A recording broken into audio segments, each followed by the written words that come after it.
Welcome, my little couch potatoes, to the comfiest courtroom on the internet. I'm your host, Llama, and it's time for dramatic testimony, overruled objections, and absolutely unqualified opinions. So grab your snuggiest blanket, some delicious snacks, and get ready to watch court with your internet besties. This is Couch Court with Llama. Hello, friends. Welcome back to part 2 of day 3 of Nevada versus Devyn Michaels. The judge said the afternoon was going to be short. We're only going to be here for about 2 hours, which, thank you, Your Honor. It is Friday, so thank you for letting us out of court. Well, early, but late for me. Anyway, welcome back, everyone. Hello, 80s. Hello. Pam made it on time for once. Gold star for you, Pam. Gold star for you. So while everybody's gathering... Hold on. Why? I swear. It's like, yeah, we were yesterday. Sorry. I don't.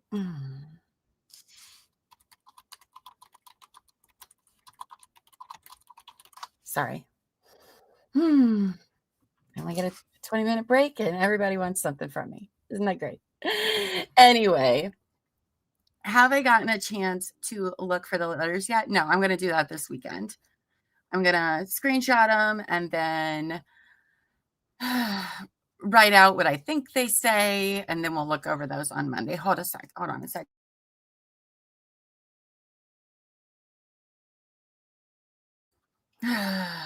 Those dogs, I swear. Hi, Teresia. Welcome back. Stringer Bell, hello. Welcome. Glad you're doing well. Angie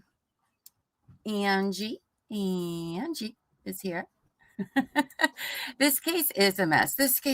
So what I want to do while we're waiting is I kind of want to talk over a little bit with you guys about what the Emmy said in her testimony.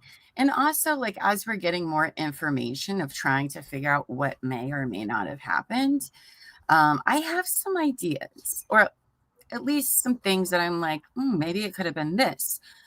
One, let's talk about the toxicology report. All right. Because there's a lot of talk that, he was drinking that night, so he just passed out at home instead of driving. The blood alcohol test said that was a lie. It was 0.02, which is not even equivalent to a drink of alcohol, right? Because legal limit is 0.08. This is 0.02, and 0.08 is like 2 beers, if that. 2 beers, a glass of wine. I think a shot is the equivalent of that. So I think that's very, very interesting and not good for Devyn, because Devyn allegedly told Yoko, his mom, that, he was drinking and fell asleep. But that's not entirely true. So let's talk then. Okay. So he also on his body had no defensive wounds, no injuries anywhere on him below the neck, which means that whatever happened to him that killed him had to have been like immediate, right? Because he was a big guy. He was 6'4", and he only weighed 170 pounds, which I thought was interesting. That's pretty underweight for somebody that tall.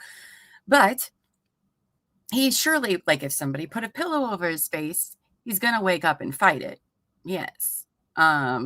If somebody rendered him unconscious by beating him in the head, all right, you can render somebody unconscious, but that doesn't mean it's going to instantly kill them, right? You're going to have to do a few of those, which would cause what? I would think blood splatter, right? Back and forth. We see that a lot. I'm sorry. Hold on a second. You know what? Okay. Anyway, I forget what I was even saying. They couldn't have, slit his throat, because that would have definitely left spurts. So I don't think that. Now, what about a gunshot, right? Mom said that at 2 a.m., she got woken up by a loud noise, a loud bang, loud shelf, who knows what it was. But the state attorney, like, slammed his fist down and said, like that? And she said, yes. All right. Now, a shot kind of makes a little bit of sense, right? Instantly rendered unable to do anything, obviously, if it's in the head. Two, you can make a makeshift silencer, which doesn't actually silence anything, but it does deflect some of the noise to where maybe it could have just been a boom, you know. Also, that could explain a reason for the beheading if the bullet did not um, leave his head. You wouldn't want that still in there. So that could explain why beheading, because beheading makes no sense unless you either hated the shit out of that guy or you didn't want the method of, how he died to be apparent. So I don't know. Those are just some of the things I was thinking about while we were on break.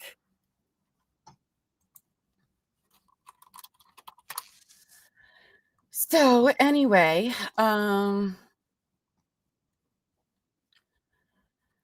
that is what I was thinking. I don't know. What are your guys' thoughts as we're learning more about this? So Juju Bean says Divier is starting to be on my radar.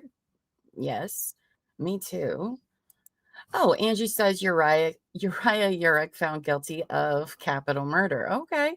That's the Texas lover grandma murder, right? That was not worded correctly. I'm sorry. That wasn't right.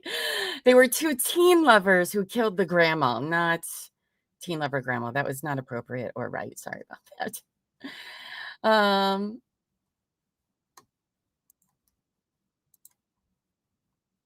Anyway, I mean, I do have questions for and about Devier. Because also, you know, mom said she heard that loud bang, whatever it was, at 2 a.m. And Devier testified that Devyn got home at 2 and crawled into bed. So, but we're still waiting for the jury to come back. No seal yet. Um, and I do think they're going to have to call the anthropologist on Dr. Burns, I think they said her name was, because they sent some of the bones and stuff with them. So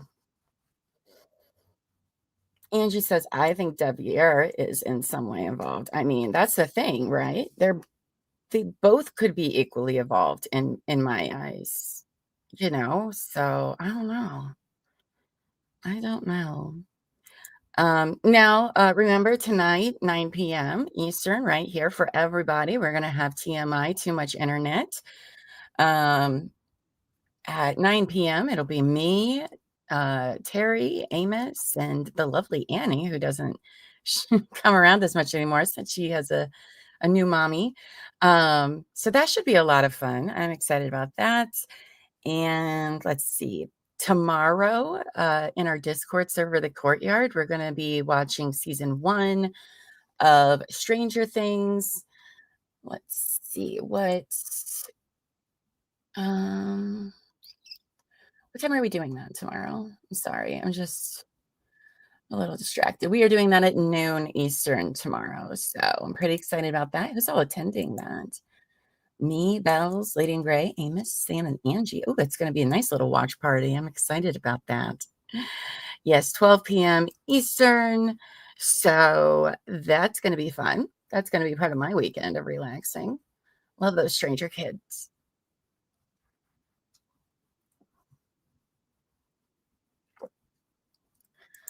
Yes, I did treat myself with a glass of wine. It's Friday. It's Friday and 4 o'clock. So I think a glass has been well deserved today. Mm. Oh boy. Oh, you've watched Stranger Things? Yeah, I love Stranger Things. The new season kicks off what, 26th? I think. That's Thanksgiving. We'll be watching it all together over on the courtyard. So, yeah, if you guys are into that, definitely come and join us. Um, yeah, did you know that the first 5 minutes has been released? You can find it on the interwebs. Um, and it's pretty interesting. It's pretty interesting, but I can't talk about it because I don't want there to be any spoilers for because we will be watching it with people who had never seen um Stranger Things. So,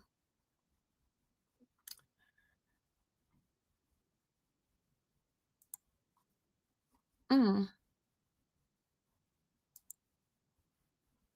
anywho, do any of you have fun plans for this weekend?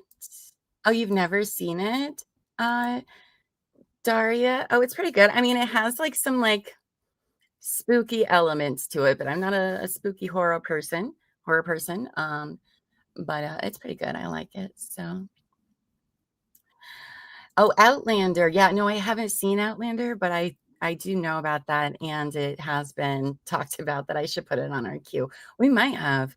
I don't know. We always have a lot of stuff there. Yes, guys, if you haven't yet, please hit the like button since this is a new stream. It lets everybody know that we're live and that they can watch the trial with us. Yeah, no, I haven't watched Outlander. So, what else do I have to? I feel like, oh my God, some people are just, anywho, let's see here. Now, I haven't seen anywhere how long this trial is supposed to last for. Um, but surely it can't go longer than next week. But maybe they haven't done the digital stuff yet, the phone tracker stuff. Oh, I know what else I was going to tell you guys. So, what are you thinking? Are you thinking that you might need her to take the stand? Because I think she's going to need to for the jury. You know, she kind of stands a chance if she can keep a hold of herself in comparison to um, Devier. But I'm feeling as we're getting along here, I'm kind of being like, "Ooh, girl, you might need to go up there and say some stuff. You might just have to do that." I think she's going to. That's what I think. Oh yes, dearest mothers. Thank you, Angie. Yeah, that was supposed to start today. Unfortunately, it had to be canceled, but Terry is starting that next week for our lovely members and higher. You get to be with her while she's recording the episodes, live, and then that series comes out again. All of that will be released in the spring of next year. Now, I spent a few months recording for our members my new series, The Devil in the Bay, which will be out December 2nd, Tuesday at 8 o'clock. I'm very excited for that to premiere for everyone. So definitely keep an eye out on those things. And you guys, if you haven't become a member of our channel, like you really should. The the cheapest level is 99 cents and then it goes up from there. But like each level unlocks a new show that we do live throughout the week. So sometimes, when I'm not covering a trial, I'm actually doing a lot of stuff for our members. So I can't recommend that enough. I know the first level lurker, the 99-cent level, they get access to TMI, Too Much Internet. The besties get access to that, and Llama learns about. The lovelies get access to TMI. Llama learns about Dearest Mothers. And I think Cozy Crew gets a documentary with us. And Ride or Dies gets a coffee and cocktails show where we just kind of hang out with them and talk to them. So each level unlocks a new show in case you are like, where are you guys at? Juju says, I was wondering if she would take the stand. She got to stop with the meltdowns like when she changed her plea. Yeah, I mean, if she takes it, she's going to have to be very composed and really do. I mean, I think the bar is pretty low from Devier's testimony, but she's gonna have to come off like Do I think she can? Probably not. Oh, and some of you may have missed yesterday when I told you some of the news that we had found. So I don't know if any of you watched the Monica Simitelli trial. That was a fairly recent trial. I did not watch it because it was like 30 days long, and I think I was covering something else at the time, but I had seen updates. But she and her affair partner, Robert Baker, conspired and murdered her husband, Fabio. And it was actually like her affair lover who actually killed him, but his name was Robert Baker. And Robert Baker was in the adult film industry. And guess what, you guys? He is Devyn's ex-husband. Yes, before she met John, she was married to Robert Baker, who killed Fabio Simitelli not that long ago. So what a weird small rabbit hole that was that we went down. I thought it was very interesting. Pam said, I don't know if her on the stand would help her. It depends on what else prosecution may have. I hope they have interrogations. I'm on the fence. Yeah, I do too. I want to hear, I mean, I know she talked to them. I believe that, hold on just a second. I got to let my dogs in. I swear.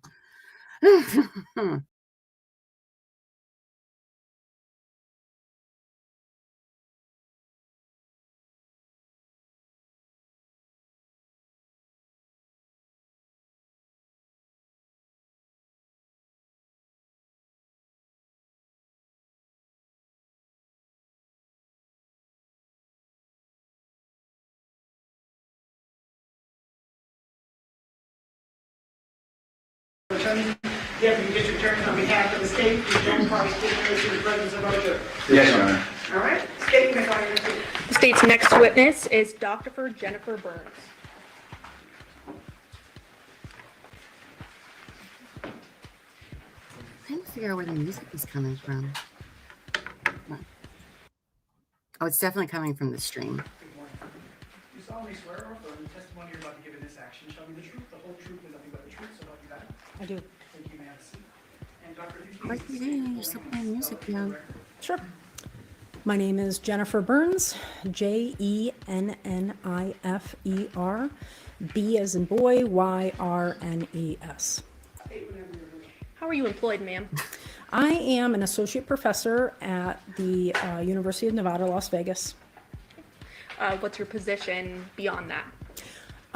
Well, so I teach, I do research, and I do service, which includes serving as a consult as needed for the Clark County Office of the Coroner Medical Examiner's Office.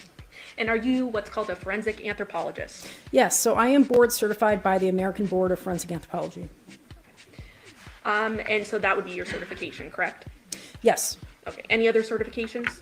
No, that's it. Otherwise, I have my degrees. Can you tell us about that? Sure. I have a Bachelor's of Science in Biology with minors in Anthropology and Chemistry from SUNY College at Geneseo. I have a master's degree and PhD, both in anthropology from the University of Buffalo. And obviously you have many degrees, certification. Do you also undergo training and things of that nature ongoing? Sure. So I regularly attend the American Academy of Forensic Sciences as well as the American Association of Biological Anthropology conferences, which isn't exactly training per se, but it's just demonstrating continuing education because that's where we get to see stuff before it's published. And do you know someone by the name of Dr. Clara Ralston? Yes, she is my former postdoc. And where did you work with her? She was at the University of Nevada, Las Vegas in my lab as a postdoc scholar. Now she is at the New York City office of the Coroner Medical Examiner as a forensic anthropologist. So she's a forensic anthropologist as well? Correct. Okay. As a forensic anthropologist, I think you mentioned that there are consults that you do. What are the types of questions that you're tasked with investigating when you get a consult? Sure. So it depends on the case, right? So sometimes we're asked to assist with an identification if they don't know who the person is. Sometimes if they know who the person is, or maybe they don't, we get asked to assist with trauma, which is traumatic injuries, which can include blunt force, sharp force, high velocity projectile trauma or gunshot wounds, and thermal alterations. Can you walk us through what all of those terms mean, please? Yeah. So blunt force trauma is probably the most commonly known one. So this occurs when a force is traveling at a relatively slow speed and impacts a relatively large area of the body. So like a motor vehicle accident usually causes blunt force trauma, for example. Sharp force trauma is when an implement that has a small surface area impacts a small area of bone with a relatively low amount of force, such as knives, such as saws. High velocity projectile trauma includes gunshot wounds and other types of trauma that has a small surface area that is traveling at a high speed or high velocity.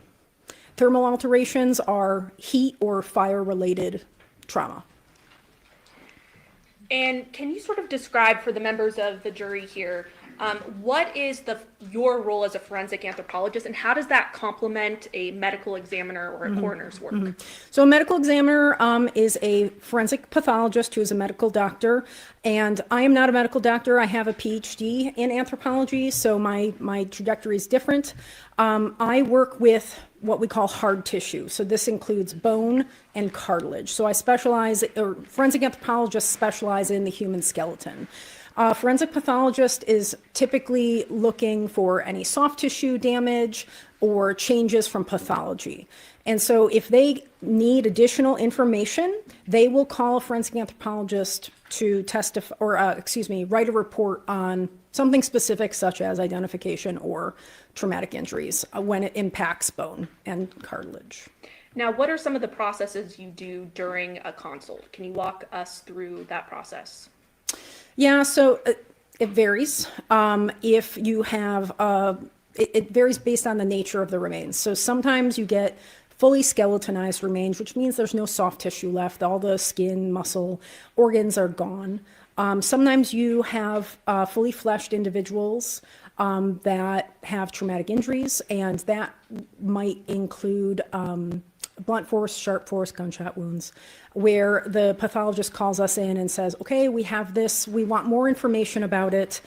Can you help us by looking at this more specifically at the bone level? And we'll go in, we'll advise on how we need the sample or the specimen, and they'll move forward with removing it for us and providing it to us. So it basically depends on what the request is. Okay, so ultimately you get a request and Yes. you follow through with Correct. the request, and that request is typically a question that needs answering. Correct. Yeah. So Within sometimes it's tool marks, sometimes it's is there trauma, or a lot of times is it trauma, or were they scavenged by a coyote? Right. So and a so broad yeah. range of things. Yeah, it's a broad range of things that we get asked with a very specific intent of like what they want an answer to. Now, you mentioned sharp force trauma or cases. About how many of those have you worked on in your career? I've worked on 64 cases with actual report that I've generated reports for. 2 of those were sharp force trauma. Have you ever worked on decapitations in your career? I've only worked on 1. And then I guess turning your attention to 2023, in your work, do you recall receiving a referral from the Clark County Coroner's Office in that year? Yes, I do. Okay. And did that referral include examining the remains of a Johnathan Willette? I didn't know the decedent's name at the time, but yes. Okay. But during your work on the case, you did develop what his name was, correct? Yes, correct. And you did an analysis of those remains, correct? Correct. Can you walk us through how you essentially got those remains and walk us through how that happened? Sure. So it was sometime in August 2023. I got a call from the coroner's office, and the doctor wanted us to come in and give our, feedback on what we could do with assessing tool mark analysis, because it was a sharp force trauma incident. So myself and my postdoc, Dr. Clara Ralston at the time, went down to the office. We looked at the decedent and told them, okay, well, this is what we would need for you to do, is to excise this portion of the neck so that we can look at it more specifically under our stereo microscope. And so they excised that part. They macerated it, which is removal of the soft tissue, in their office under Dr. Clara Ralston's supervision. And then those remains were then packaged, chain of custody was followed, and it was transported by Dr. Ralston to our lab. That is when we go through the intake records on our part to make sure everything is present, nothing has been tampered with, and so we unbox it, take photos of that process. Once that is all completed, that's when we start our analysis, and we keep detailed bench notes that inform our report. As part of conducting your analysis, are there photos taken of what you're examining? Everything. Yes, we take lots and lots of photos. So those include photos with a digital SLR or digital camera, as well as with a microscope, which is called a stereo microscope. It's not like what you would traditionally think of as a microscope. It's looking at a higher or a lower level magnification. And prior to testifying, you did look through I did. This package. Yes. Many photos here, correct? Yes. Okay. Your Honor, permission to publish. Yes. These are all that you gave? Yes, Your Honor. Okay. By stipulation between the parties. Yes. Showing states 495. What do we see there? Yeah, so that is the paper bag that the remains were transported into our lab. That is a picture of the inside of our lab. So it's an unopened stapled bag with the case number on it. And so that we take right before we open the bag to show the bag is unopened. This is how it arrived at our lab. Then showing you 496. Is this the inside of the bag you just mentioned? Correct. So that is the inside of the bag. The staples have been removed. A little dark, but 498. Do we see that there are contents to this bag? Yes, And would those be the samples that you had requested from the Clark that's County correct. Coroner's office? Yes. So you've one of unpackaged these items. What do you do next? Yeah, so once everything is unpackaged, that's documented, we start our report writing and our bench notes. We date everything, we say who's there, and then we describe the remains of what they look like. So these were macerated, again, that means the removal of soft tissue. So the bones look a little different because they were processed. So we describe what they look like, the exact anatomical position that, or the elements is what we would call them, the exact skeletal elements that we have, and anything else that we observe during that process. Specifically, do you recall which items you were examining? Yes, so we had possession of, so these are cervical vertebra, which are parts of the neck, which is, so I brought this as a specimen so you could exactly see what we're looking at. The neck. Do you mind actually stepping closer okay. to the jury just so that they Sure. can see what you're pointing to? I think that might be helpful. Okay, so this is the head. The head meets up with what we call the cervical vertebra, which are 7 vertebrae that make up your neck. And that lets you go all around with your head, right? And so what we had possession of was, so this up here is C1, which is cervical vertebra 1, 2, 3, 4, 5, 6, 7. So we had part of part of cervical vertebra 2. We had almost all of 3. We had 4 and part of 5. And so this was the part that was removed, was from 5 up to the part that we didn't have anything above that.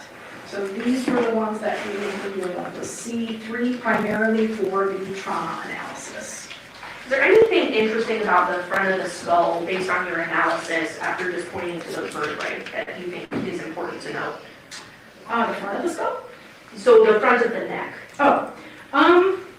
Well, so the anatomy of the neck is complex, just as the rest of the spinal column. So the bones of the neck meet up at many different joints. So we have joints back here. We have a joint up in the front as well.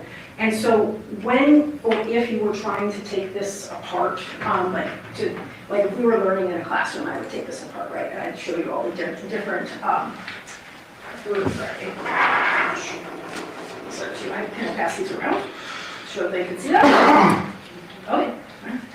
So these are two different examples of cervical vertebrae. So you can see how small they are. That's like when you see these pictures, they're going up a lot. So that's cervical vertebrae 2 and 1, or excuse me, 2 and 3, which is where the cut marks go through, are those two vertebrae. So the complexity of the joints between your vertebrae make it difficult to take them apart. And they're very, very sturdy, which is why like when you move, your spinal column is like the base of like all of your movement. And so there's many different joints here that make it complicated to actually remove or take them apart. But not impossible, correct? No, not impossible. All right, if you don't mind taking a seat, doctor. So you mentioned that obviously a lot of photos were taken during your examination. Was there a grouping of photos that had annotations on them as well? Yeah, so, excuse me, when we write reports, we know what we're looking at in photos, but we want everyone else to know exactly what we're looking at. So what we'll do is we'll annotate them with different colored boxes or arrows in order to show exactly the features that we are trying to display. Now then I am going to publish State 603. Can you describe for the members of the grand jury what we're seeing here and what was of note during your analysis? Yeah, so this is cervical vertebra 3, which was being passed around. So you see how small that is when you're handling it, right? So that's blown up a bit because it's on a screen. But what we're looking at is the sharp force trauma that was analyzed for true mark analysis on this bone. So the white boxes are in 5 different parts. Those represent what we I guess you'll probably ask me about this, what we determined was caused by a mechanically powered saw. So those are shaved off and polished. It's hard to see because it's such a small bone. The arrows, the orange arrows, are pointing to an area where there are incisions or cut marks that were not made by a mechanically powered saw. And so there's two different features there, which is what this overview is picturing. The other thing in this image is there's a tiny part of C2 or the cervical. There's actually a mouse in front of you, so if you want to hover. Do not click it. I will not click it. I was informed beforehand not to do that. Yes. Yes. So this, can you see that? Yeah. Okay. This part right here is the bottom or the body of cervical vertebra 2, which also got passed around because it meets up with C3. So this is the bottom of C2. It has it has sharp force trauma through it, which is, and it's still articulated or it still meets up with C3 here. These parts here in the white boxes are showing, again, that polishing that we saw in our analysis that's consistent with a mechanically powered saw that made those marks. And the orange arrows here and there, 3 different parts, are showing incision or cut marks made by a hand-powered implement. So just to stop you there, Doctor, yeah. 2 separate implements we see evidence of here. Correct. And what is the evidence that you see to make that determination? Yeah, so there's a fair amount of, we use a lot of, verified experimental research as well as case studies to back up our findings based on the features of the defects, which is what we would call these. So there's defects in bone, meaning it does not look like it's anatomically normal. So I'll start with the hand-powered tool or the cut marks from that with the orange arrows. So those, that is can you the show lovely some of the Amos. other images? Because those will be more helpful to show absolutely showing how we determine that. 604? That's good. Yep. So that small area is the small, I don't know who has the C3 anymore. Yeah. Okay. I can tell you exactly where it is and what you're looking at. All right.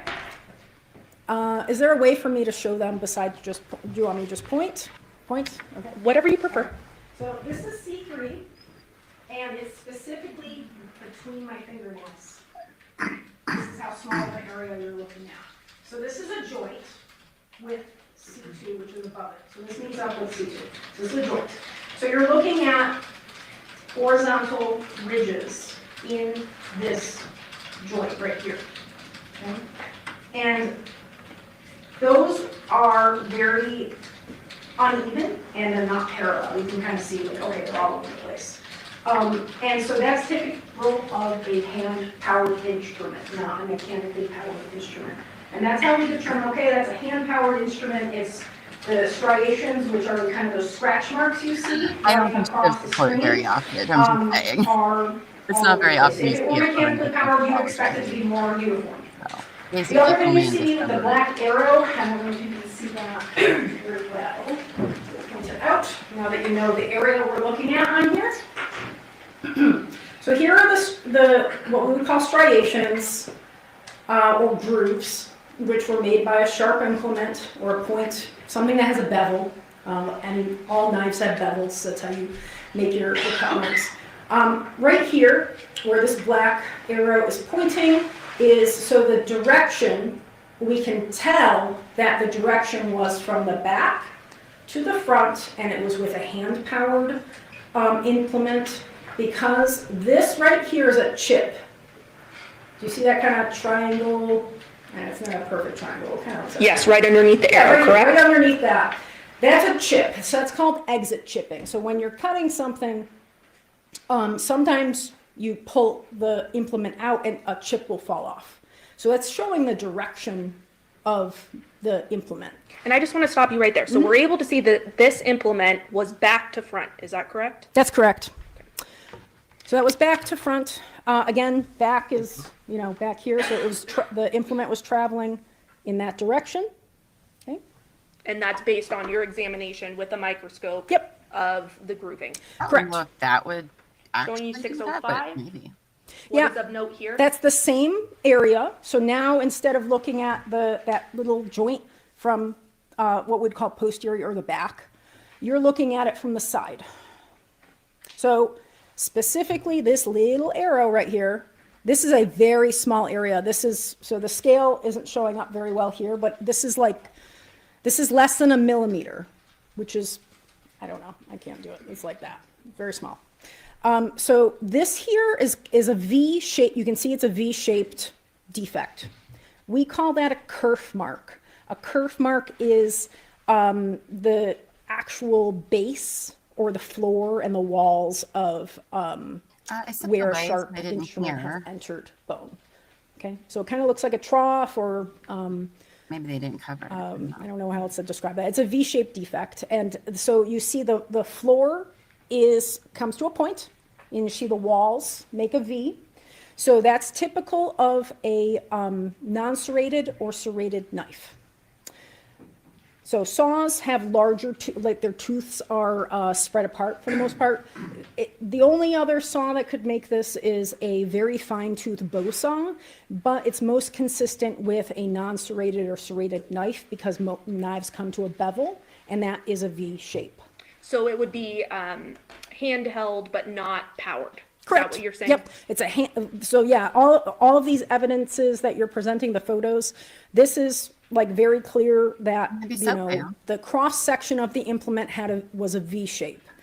It's consistent with a knife, and then the way the striations are going across the joint are uneven and they're not uniform, and that's again consistent with a hand-powered implement. So we're still talking about hand-powered implement, Yep, we're correct? still talking about one of the tools that was used. Okay. Showing 606, what do we see there?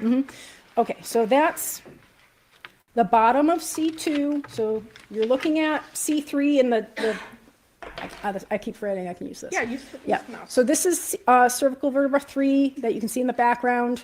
This part here is again the bottom of cervical vertebra 2 that was left on top of C3. Now, this right here is a piece that is missing. Again, I referenced exit chipping earlier in the other slide where you saw the little V shape. This is also a little chip that exited. This shows you directionality again. So this is the front of the body where this is. So this is the anterior front of the body. So you're looking like in the front here. You can't see it very well because the skull's on top. But that means the direction was from back to front, and the chip exited towards the front of the body. So again, showing directionality. Correct. Showing you then 607. What do we see here? So these, again, are striations. These are incomplete cut marks or incisions that you see the orange arrows pointing to. So this, again, C3 here, this is the back of the body. This is where the back is. You're looking at, again, a very small area we call it the lamella. It's just a little piece of bone that covers your spinal cord. So it's right here that you're looking at. And so the cut marks, if I just put my fingernail in there, they're probably smaller than that, but they're right here. So the other cut marks were here. These are here. And so you can see there's a couple different areas that the hand-powered, non-serrated or serrated knife would have hit.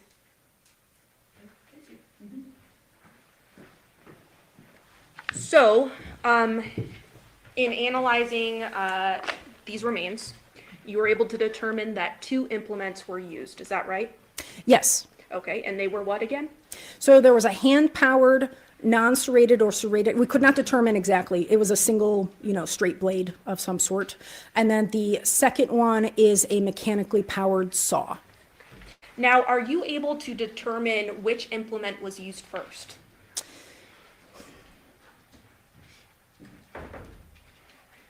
Well, So let me pose it this way.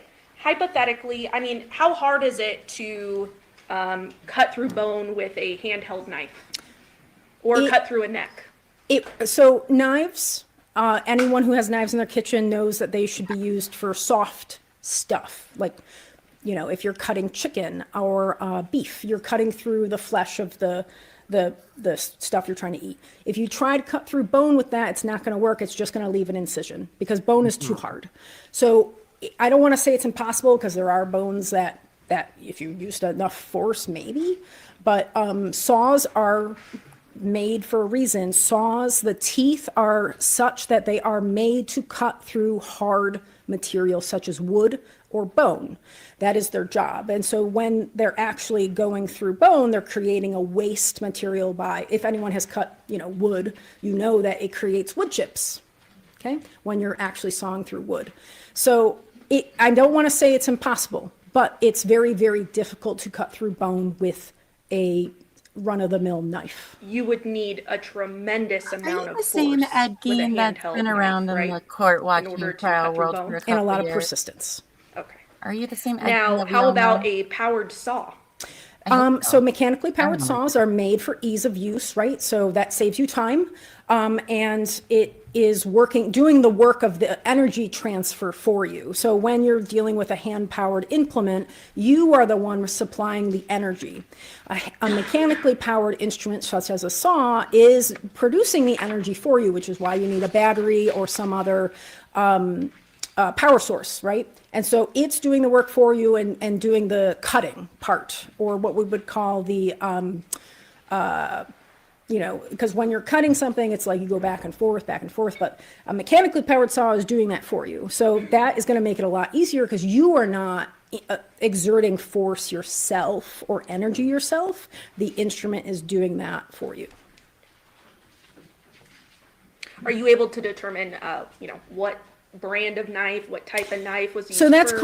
called, so we can determine roughly the class of the tool, which is what we did in this instance. Sometimes, and anthropologists typically don't determine an exact tool. That's not our job. Those are tool mark experts, which are beyond our training. Now, because of the type of bone this is, vertebrae have what's called trabecular bone in them. It means it has spongy bone. when you look at a cut mark, can I pass this around? Jennifer, are you talking about Mr. Devyn Judge. or the Okay. anthropologist? So this is cow bone, it's not human. That's testifying now. So this But Oh, is it you're still referring symbolic to of what a human Devyn. would look like? Yeah, so this That's is symbolic of what bone interesting. looks like when it's cut through. Interesting. So this is a saw mark through what we call I'm sure that's very courtroom. shocking for Courtroom you. bone is very thick. This is a long bone, but cervical vertebrae don't look like this. They have what's called trabecular bone, which looks like spongy bone, so it looks like a sponge. So if you walk, does anyone want to touch it? You don't have to, no. But you can see the striations in there too, and you can feel the cut mark itself. But that's cortical bone. That would have been, that's easy to determine, or relatively easy, assuming you have the right parts, to determine further what the type of saw that would have been used for. Now, because of the cervical vertebra, how they're designed anatomically, they don't have a lot of cortical bone. They have trabecular bone. So trabecular bone is spongy. It'd be like looking at a bunch of open spaces and trying to find those striations that you see on the bone that's getting passed around. It's not possible for the most part. So, yeah, so it depends on the bones in the body. These bones in particular, you're not able to get more specific, which is why we stated it the way we did. And I don't know if I can simplify it or Okay. Tell me if I'm oversimplifying. Well, I probably overexplained Now, it, so. if it's a smaller bone, sometimes it's harder to make further determinations because you're dealing with a smaller bone for versus sharing your a larger It's bone. not just the size of the bone, it's the structure. So that's what I was trying to get at, is the structure of the bone is different, where if you have a lot of that thick cortical bone and you cut through it with an instrument, then you can see the features that are necessary to make a call on the specific type of saw that was used.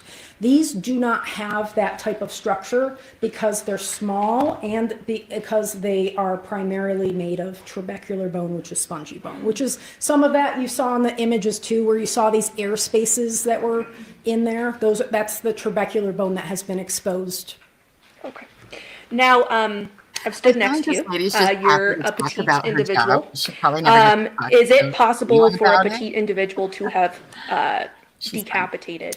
Well, in this way? mechanically powered saws do the work for you. So the energy transfer is coming from the saw. So, and they're made so that many different types of people can use them to do, whatever it is they're going to do with that saw. So many different people could use a mechanically powered saw to cut through hard materials such as wood or bone. So it wouldn't be impossible for a smaller female to do so, correct? I agree. I think she's. I don't know if I want to comment on that specifically, but the energy transfer from the mechanically powered saw makes it so many different types of people can operate that tool to get through harder material. But there's females and males that Yes. use that tool yeah. in life, correct? Yeah. And they're able to do so. Yes.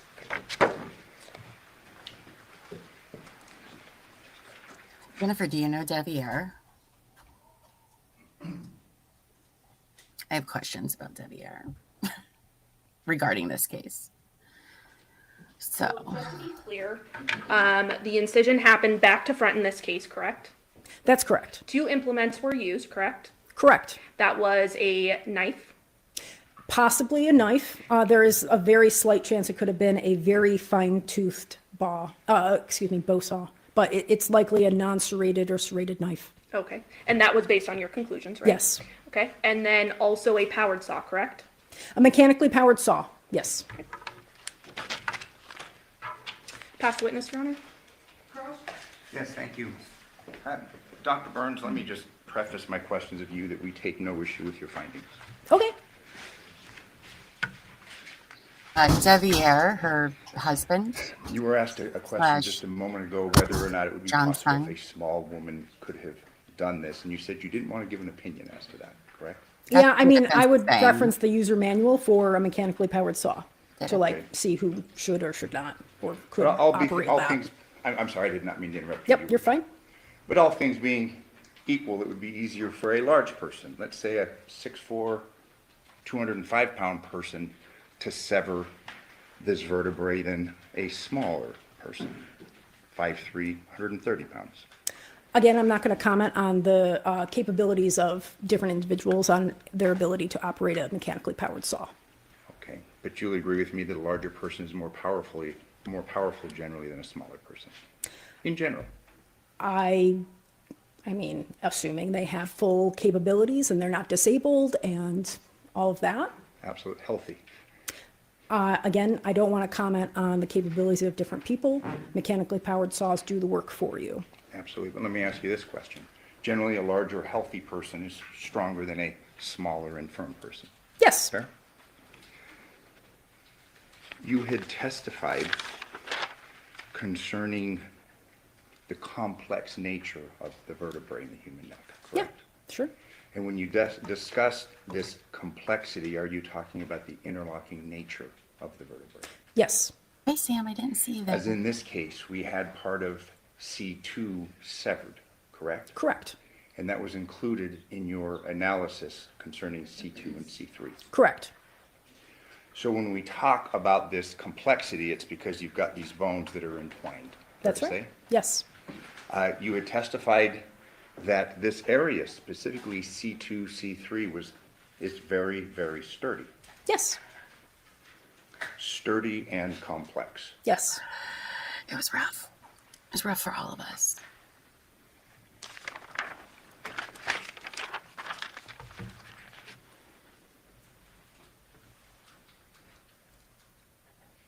This knife, obviously, you were not given any sort of a sample, and you said that's beyond No, your area of that's correct. expertise. No comparisons. Correct. Same thing with the question concerning the mechanically powered saw. Again, no comparisons. That's that you're correct. Aware of. But we know that it was a knife. Yes. Well, or you said a very fine, another serrating instrument in addition. So the hand-powered instrument was either a non-serrated or serrated knife, most likely, and very unlikely but possible, a fine-toothed bow saw for the hand-powered one. The mechanically powered one could be any number of saws. We don't have enough evidence to say one way or another. Now, I wasn't told, they just wanted an analysis done. I was not told any number of instruments when I was given the specimens. Understood. So in reference to the hand-powered knife, that still could have been electric, perhaps, but very fine. So I don't know about a hand, like you're saying, like a mechanically powered knife. Correct. In addition to a mechanically powered saw. Yeah, so anything mechanically powered would produce very uniform striations, whether it was a knife that was mechanically powered or not. These were very uneven and in different directions. Okay. So unlikely. Unlikely, but possible, perhaps. Probably not. But you are very comfortable in your testimony and your conclusion that we had a mechanically powered saw. Correct. And that was given the nature of basically the injury to C2 through C3. Correct. You are unable to opine as to the width of the saw blade, anything of that nature? So that we don't have enough evidence for. If you had the other pieces of the vertebra that were missing in this case, and if there were what we call false starts, which would have produced a kerf floor, which is the bottom of the cut mark, we would have been able to say more, but we cannot say anything more than what we said in the report. These cuts that you examined through C2, C3, the complex, sturdy vertebrae, consistent with the Sawzall? Can you restate that? Yeah, consistent, what you saw, findings, would that be consistent with? With the mechanically powered saw? Correct. Yes. Are you able to opine as to what kind? No. Okay. Are you able to opine as to consistency? Like if I ask you, hey, we have a Sawzall that's generally used for cutting through drywall, things of that nature, would that be consistent with your findings here, having been used? A drywall saw? A Sawzall. Yes, so it can include any mechanically powered saw, yes. Fair. And you're not able to opine as to whether it was battery powered or plug-in, correct? No.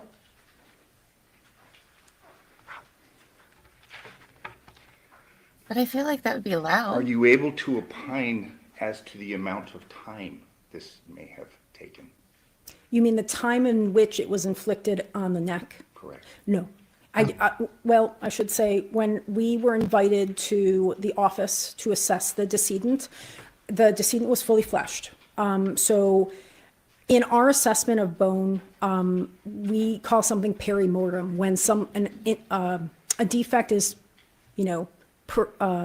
made on a bone at, around, or shortly after the time of death, meaning our interval is wide. I cannot, like a forensic pathologist could tell you different things based on soft tissue. Hard tissue reacts in a wider scale. So we cannot tell if it happened shortly before, at, or shortly after time of death. It could have been any of those. What about the dog star? According to our Care. analysis of bone, on how bone reacts to those implements. So, and please tell me if I'm oversimplifying this, but it's hard to give a window whether the person his dad died, in there. just died. His mom might be allowed Correct. to now. We cannot give so it could have been right before they died, they were still alive. It could have been at the time of death, or it could have been shortly after the time of death. So it could have been before they died or after they died. This According to the way we do our analysis with bone, it could have been at any point in time in that perimortem period, shortly before, at, or shortly after time of death. Are you able to give an opinion concerning how long it would take a person to be decapitated? No. Right.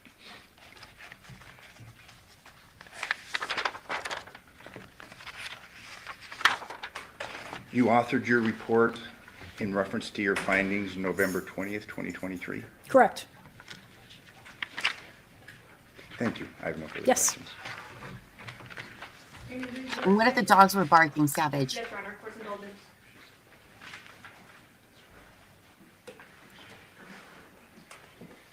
Ma'am, just briefly, now you're not able to determine whether these incisions happen post-mortem, pre-mortem, anything like that, correct? Correct. So our definition of perimortem with bone, because of the way bone reacts to trauma, we cannot tell if the timing is shortly before, at, or shortly after time of death. Now, we can tell if something is healed, right? So antemortem is what we call that. So healing trauma, if you break a bone, it starts to heal, but bone takes a longer time to heal. So if the forensic pathologist would have concluded that this happened post-mortem, you wouldn't have a reason to I would have dispute no that? reason to question that, no. Okay. Pass witness. Any comment? Yes, are you able to give an opinion concerning whether it was a reciprocal saw? Or, you know what I'm saying, the type of saws that go back and forth, or a type of saw that goes Oh, in a yes, circle? can I reference my report? Please. I have no objection. Yes, thank you. I do not have it. Yes, if I may approach. Yes. Thank you very much.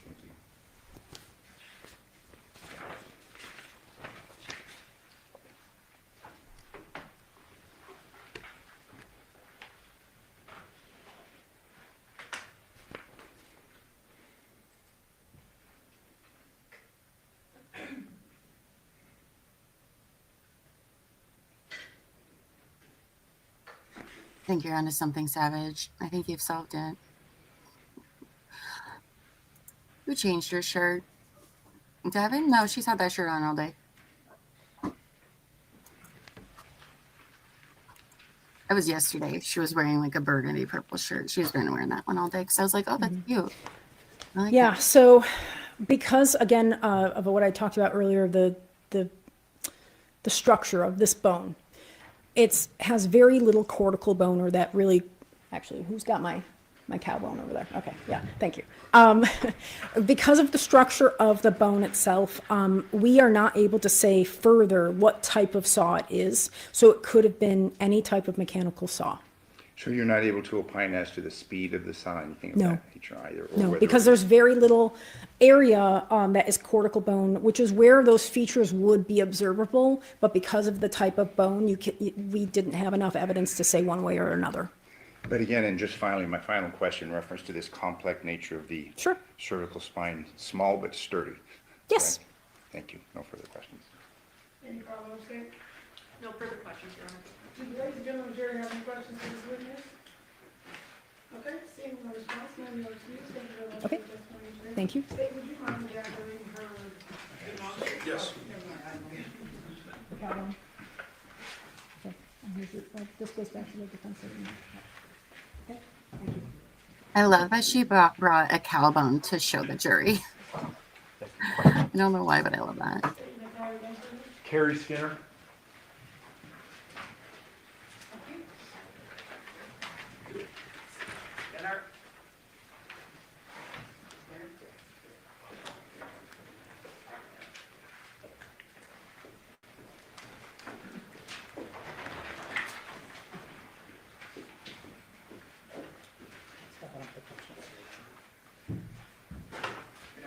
Good afternoon. You solemnly swear or affirm the testimony you're about to give in this action shall be the truth, the whole truth, and nothing but the truth, so help you God? I do.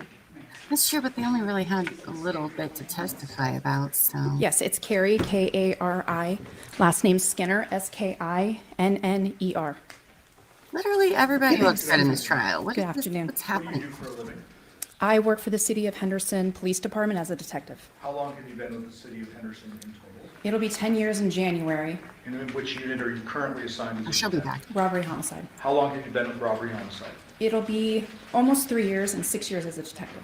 And prior to robbery homicide, where were you assigned? Special Victims Unit. And what does special victims unit entail? Basically, Special Victims Unit will investigate anything to do with child abuse, sexual assaults, things of that nature. And in homicide, do you respond to scenes with a team? Yes, I do. With regard to this particular incident, did you respond to a scene on August 7th, 2023 at 2698 Paladura Drive? Yes, I did. Hi. Do you remember around what time you responded? I believe that was roughly 8:40 in the morning. And did you respond with anyone else? I did. My fellow detectives, one of them being Detective Ozawa. When you responded to the scene, was it already static and shut down by patrol guys? That's correct. When you responded to the scene, did you immediately go in, or did you do a couple things outside before going?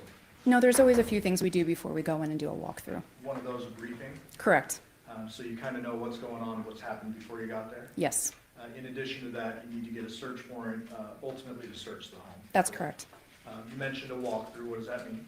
So the on-scene supervisor has already gone inside with his officers.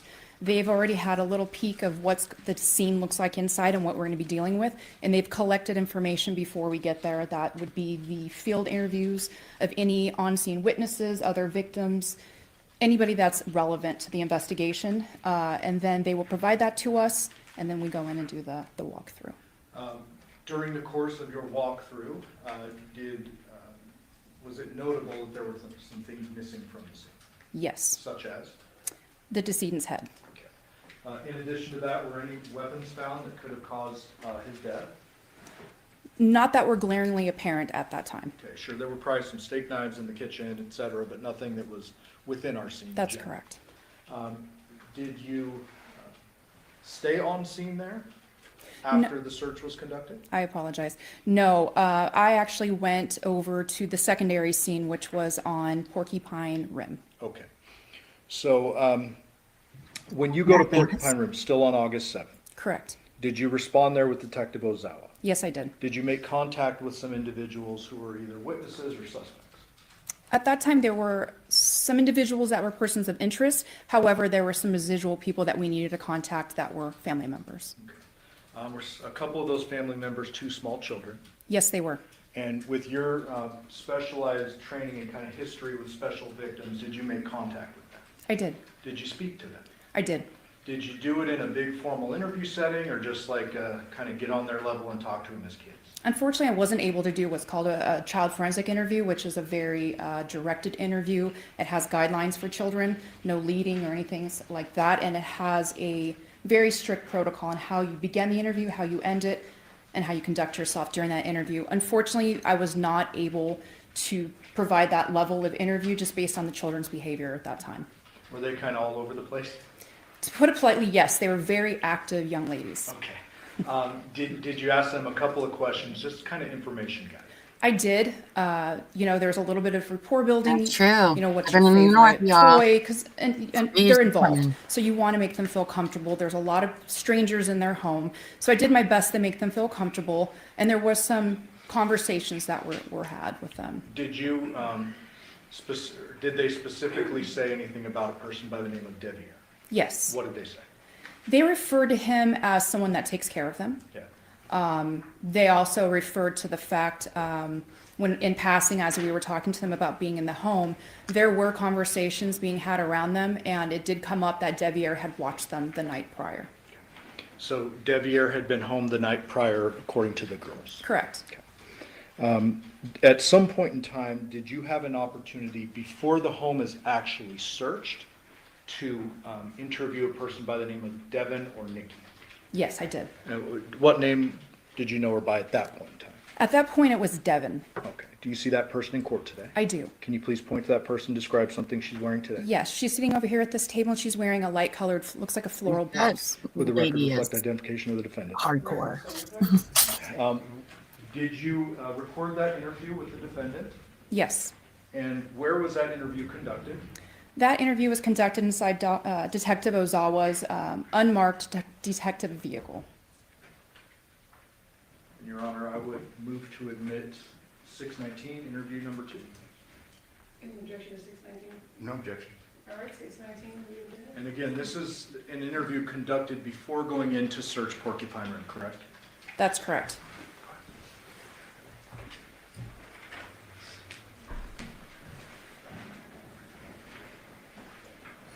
Hey, like working in ER is no joke.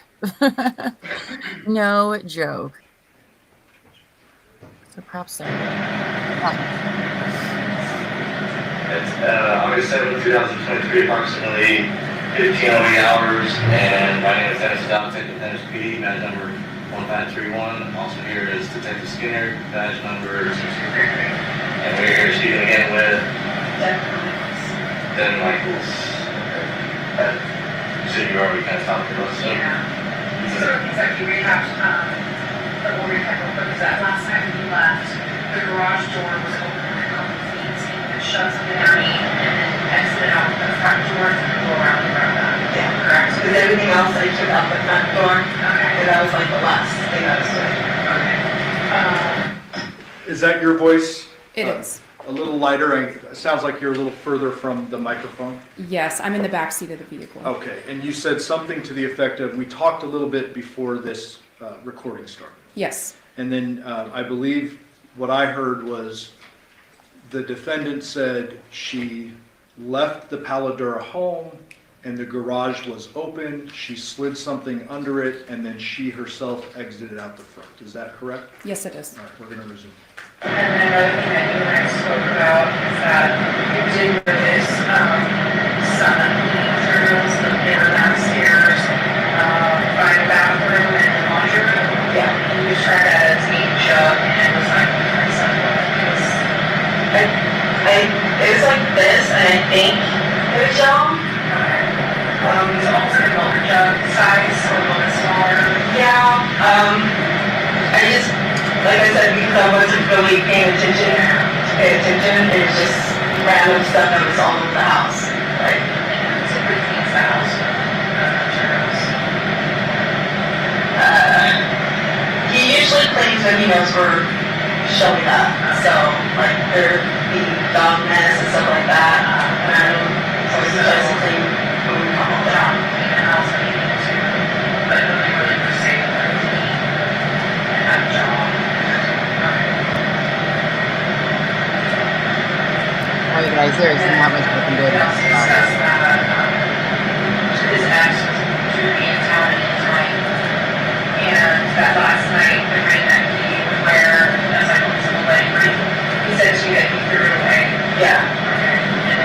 We kind of made a joke of it, 2 points, do it to the judge type thing. Okay. So, And then you call his either friends. yeah. You call her his wife, but you're not sure if they're married or not. No, I know they weren't married, but yeah, it was just, Okay. this is something that the bill was back. You say what? Yeah.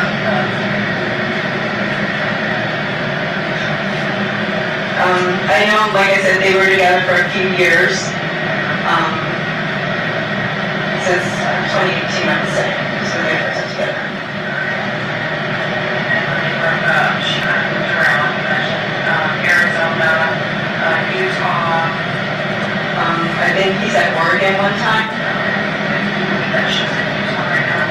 think so. He says she does this like off the grid type of living. So You're not really familiar with it, because she said bodies to each other. get that, yeah. Because it was kind of awkward talking to her exes.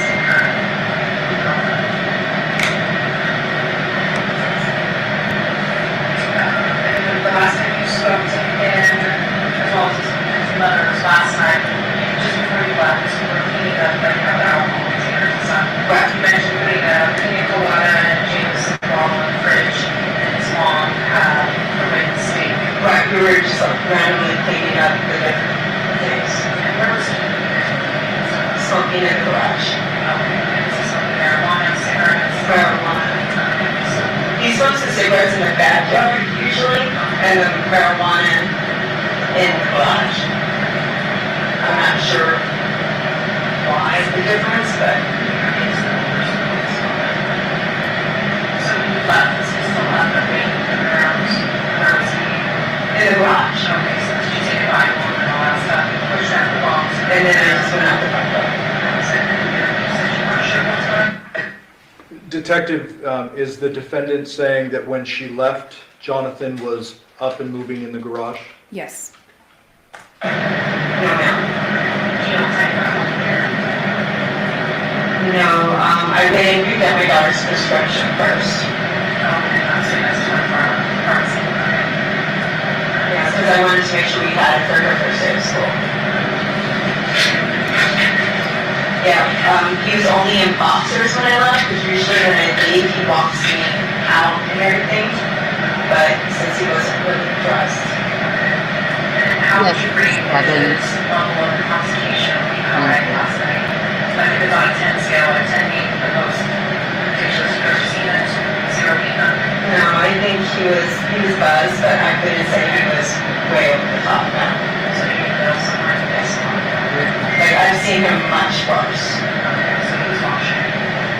But I know he was still drinking, so I don't know how much he drank after.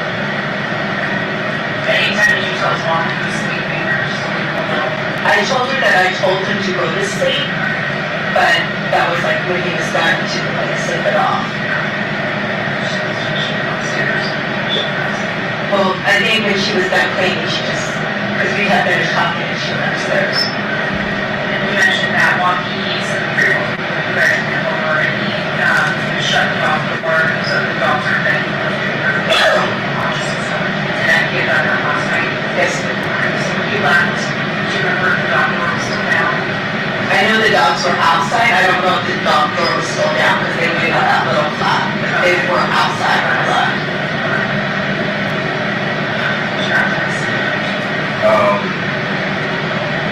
That just, it's about the Devier. So it's kind of just an odd dynamic, you know, that you guys have. It was basically kind of confusing, you know, when we're talking to Yoko. It doesn't sound like she knows. She doesn't know that we are married like that. She just thinks that we are living here because we don't really want everybody kind of in our business. If that makes sense. No, I hear that. Just like it was the same, because when I talked to Yoko and I talked to you, it was like, that we didn't realize that you and Devier were married, but like, you guys been married for 2 years, you said. Almost 2 years, but Yoko does not know that. But are you guys, we're talking to Devier, it's kind of like, it sounds like you guys got married, but not because you guys love each other.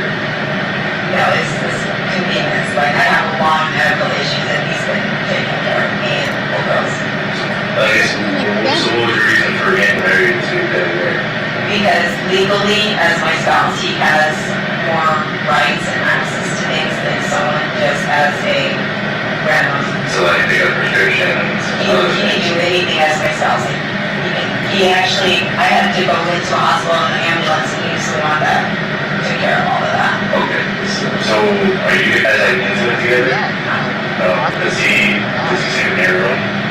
Sometimes, like he'll fall asleep when we watch TV, but he usually sleeps on the couch. And right there, in there. See, you guys aren't really, when you say married, you're not dating, and you're not doing stuff together, you're not intimate together, things like that. You know, and that's why John was okay, because John knew, and that's why he was kind of okay with everything and being able to move in. Gotcha. And then, but there's some, he's gonna have to move out, or he was gonna have to move out. Debbie was not happy about it, and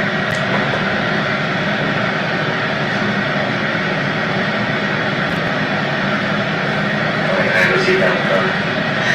and the idea was, John was not supposed to be moving in, but because of the situation going on with his mom and Andrea, he didn't really have anywhere to go. So that's why he was coming this way. And I was not expecting him to do that this fast. We talked about him piecemealing and slowly moving things, and it went from a slow thing to everything got moved in one day. And it kind of cut Debbie That's right. very quickly. So that's what, cause when you were talking about it earlier, saying that, yeah, he wasn't good with it, but he understood. Like, when we're trying to figure out the dynamic of everybody, like, when you say you two are married, I'm thinking, yeah, like you guys are in love, and you guys know everything, you guys are one happy family over here, and then now you're bringing in your ex. That's why we don't tell anybody we're married, because you automatically assume the word marriage, this is what you have. Yeah. But a lot of people get married for... Go on, and I get it, I totally understand it. And if you see my medical records, you will definitely understand. And sorry to hear that, the issues and stuff. So, When you called me, I was actually on my way to get an EEG. yeah. I had to switch the schedule. You said you went and picked up your daughter's prescription on the way home yesterday? This morning. Or after you left the house, right? Yes. Well, which place did you go to? At CVS on Cheyenne, Seagull. I have to receive if you need it. It was Cheyenne, or Seagull, soaring bowls. Sargos. And then after that, you just come straight home here? Yes. And you don't remember what time you left? No, sir, because I left and I went straight there, so I went and came here, so my receipt will say what time it was. Okay, so we can check just the time. Just get like a time frame. It's like when you left the other house. So, I know you said you weren't sure exactly when you left.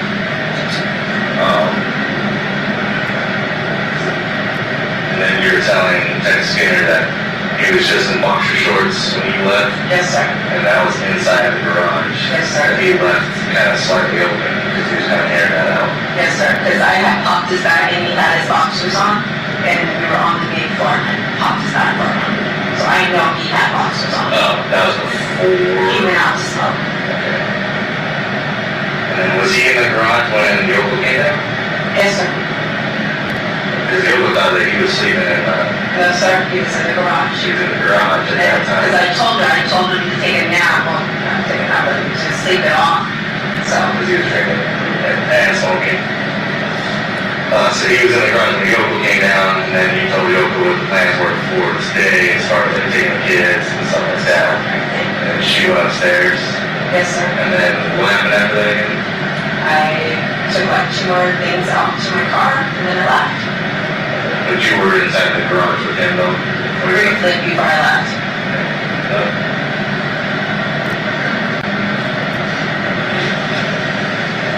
What's on your face?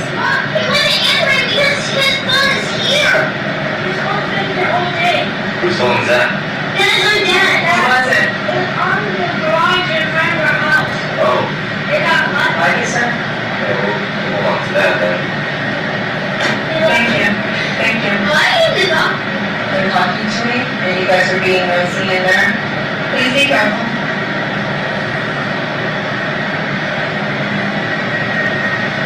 Sorry. No, it's okay. Thank you. Hey. I know.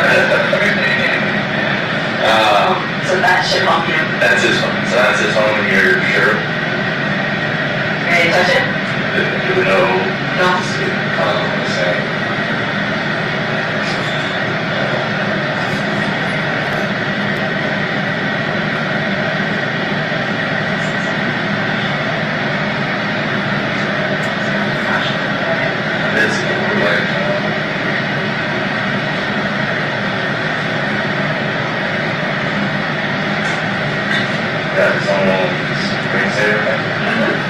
You know his code by chance? There's no book. No code. Just like it.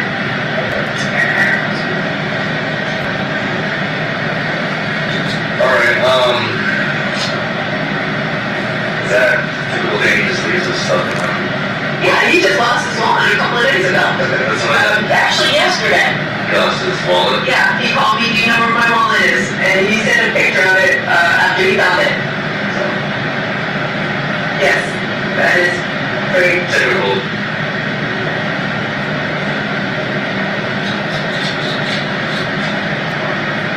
Okay, so you said you went, before you left, you went in the garage, briefly spoke with them, and then you went out the front door. And then when you left, was the garage still halfway open? Yes, sir. Okay, and then after that, you went to the CVS on Cheyenne, and then from there you came straight here. Yes, sir. And was anybody awake from you now? No, sir. Those were passed down, so we said, yeah.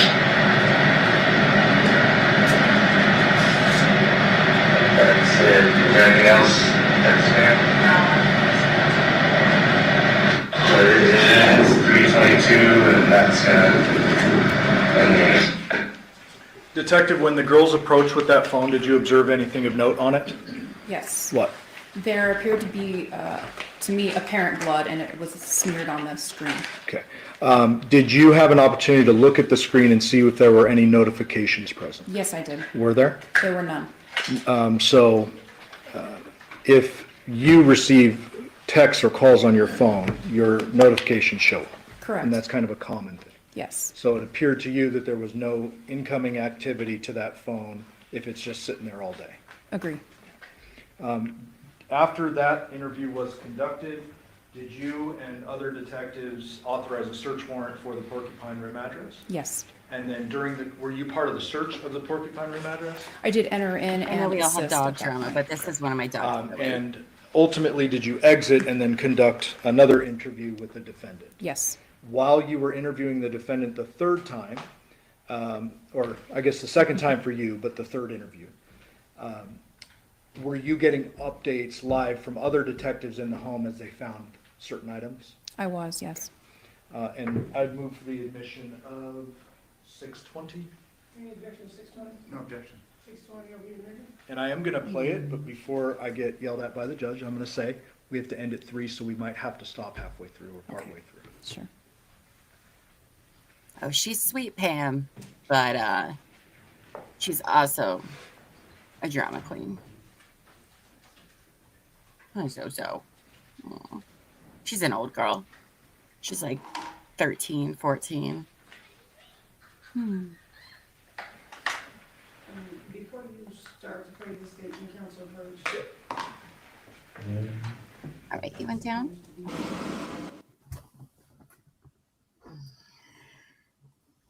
No, she's not a howler. Thankfully, neither one of my dogs are very noisy dogs. Maybe they're kind of useless, but but she's a beagle, and then my other one's a Norwegian elk hound. He does not like to be picked up that much, though. Loves pets, but does not like to pick them up.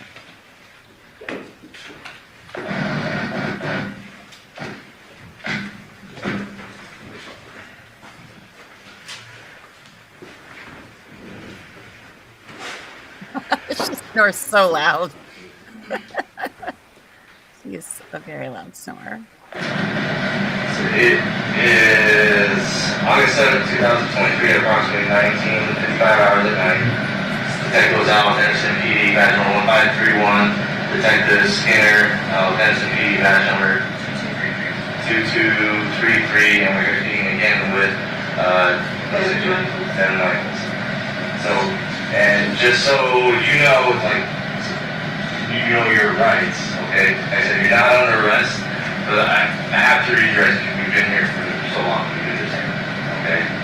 So, I know you said you want to speak with us, but I gotta make sure that you understand your rights. And like I said, you're not under arrest, but I still have to repeat your rights because you are being detained and we've been talking with you for quite some time, right?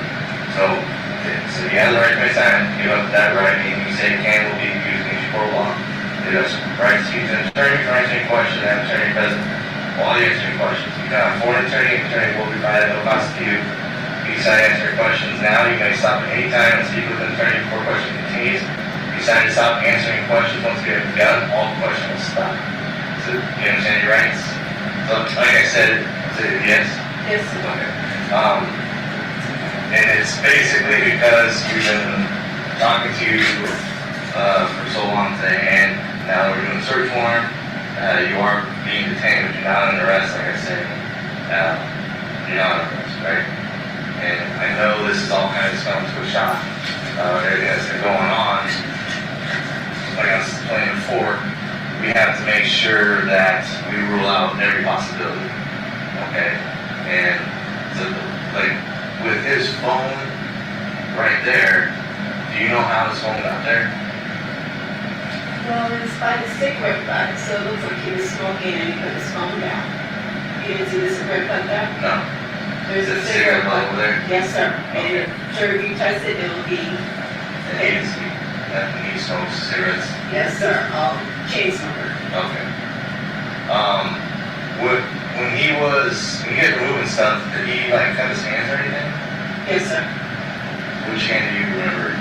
I'm not sure, but he said on the table that has like the multiple parts to it, one of the parts came down and he said that like it took a chunk on his hand. Like did you see him bleeding at all? No, he told me about it. Did he have any bandages on him after he told you? And he just told me that it slammed down and When did he tell you that? when we were moving it into the thing, he said that it came down on his hand and it took like a chunk. What do you mean moving into the Hello, thing? Anne. Welcome. When we were moving in the table, he said that the table had snapped down on his hand. Okay. And And inside this garage right here? yeah, he told me in the garage. And which table inside the garage was it? There's a white one that has multiple parts to it. Do you know where it's at inside the garage? And it's sitting right there. Well, and then like, when I go back in and look at it, It's the white table is like before you hit the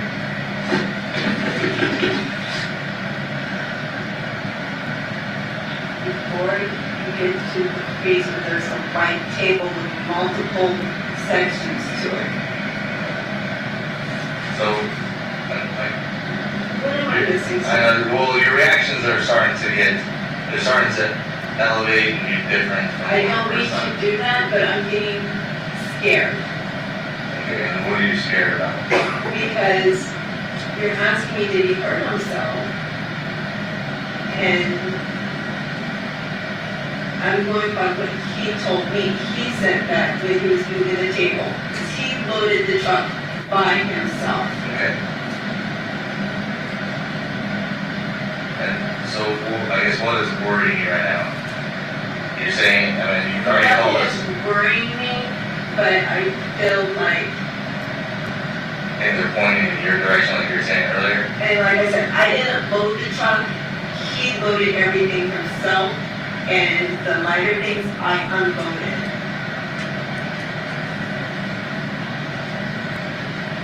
If I have the camera system, you can see that he did it.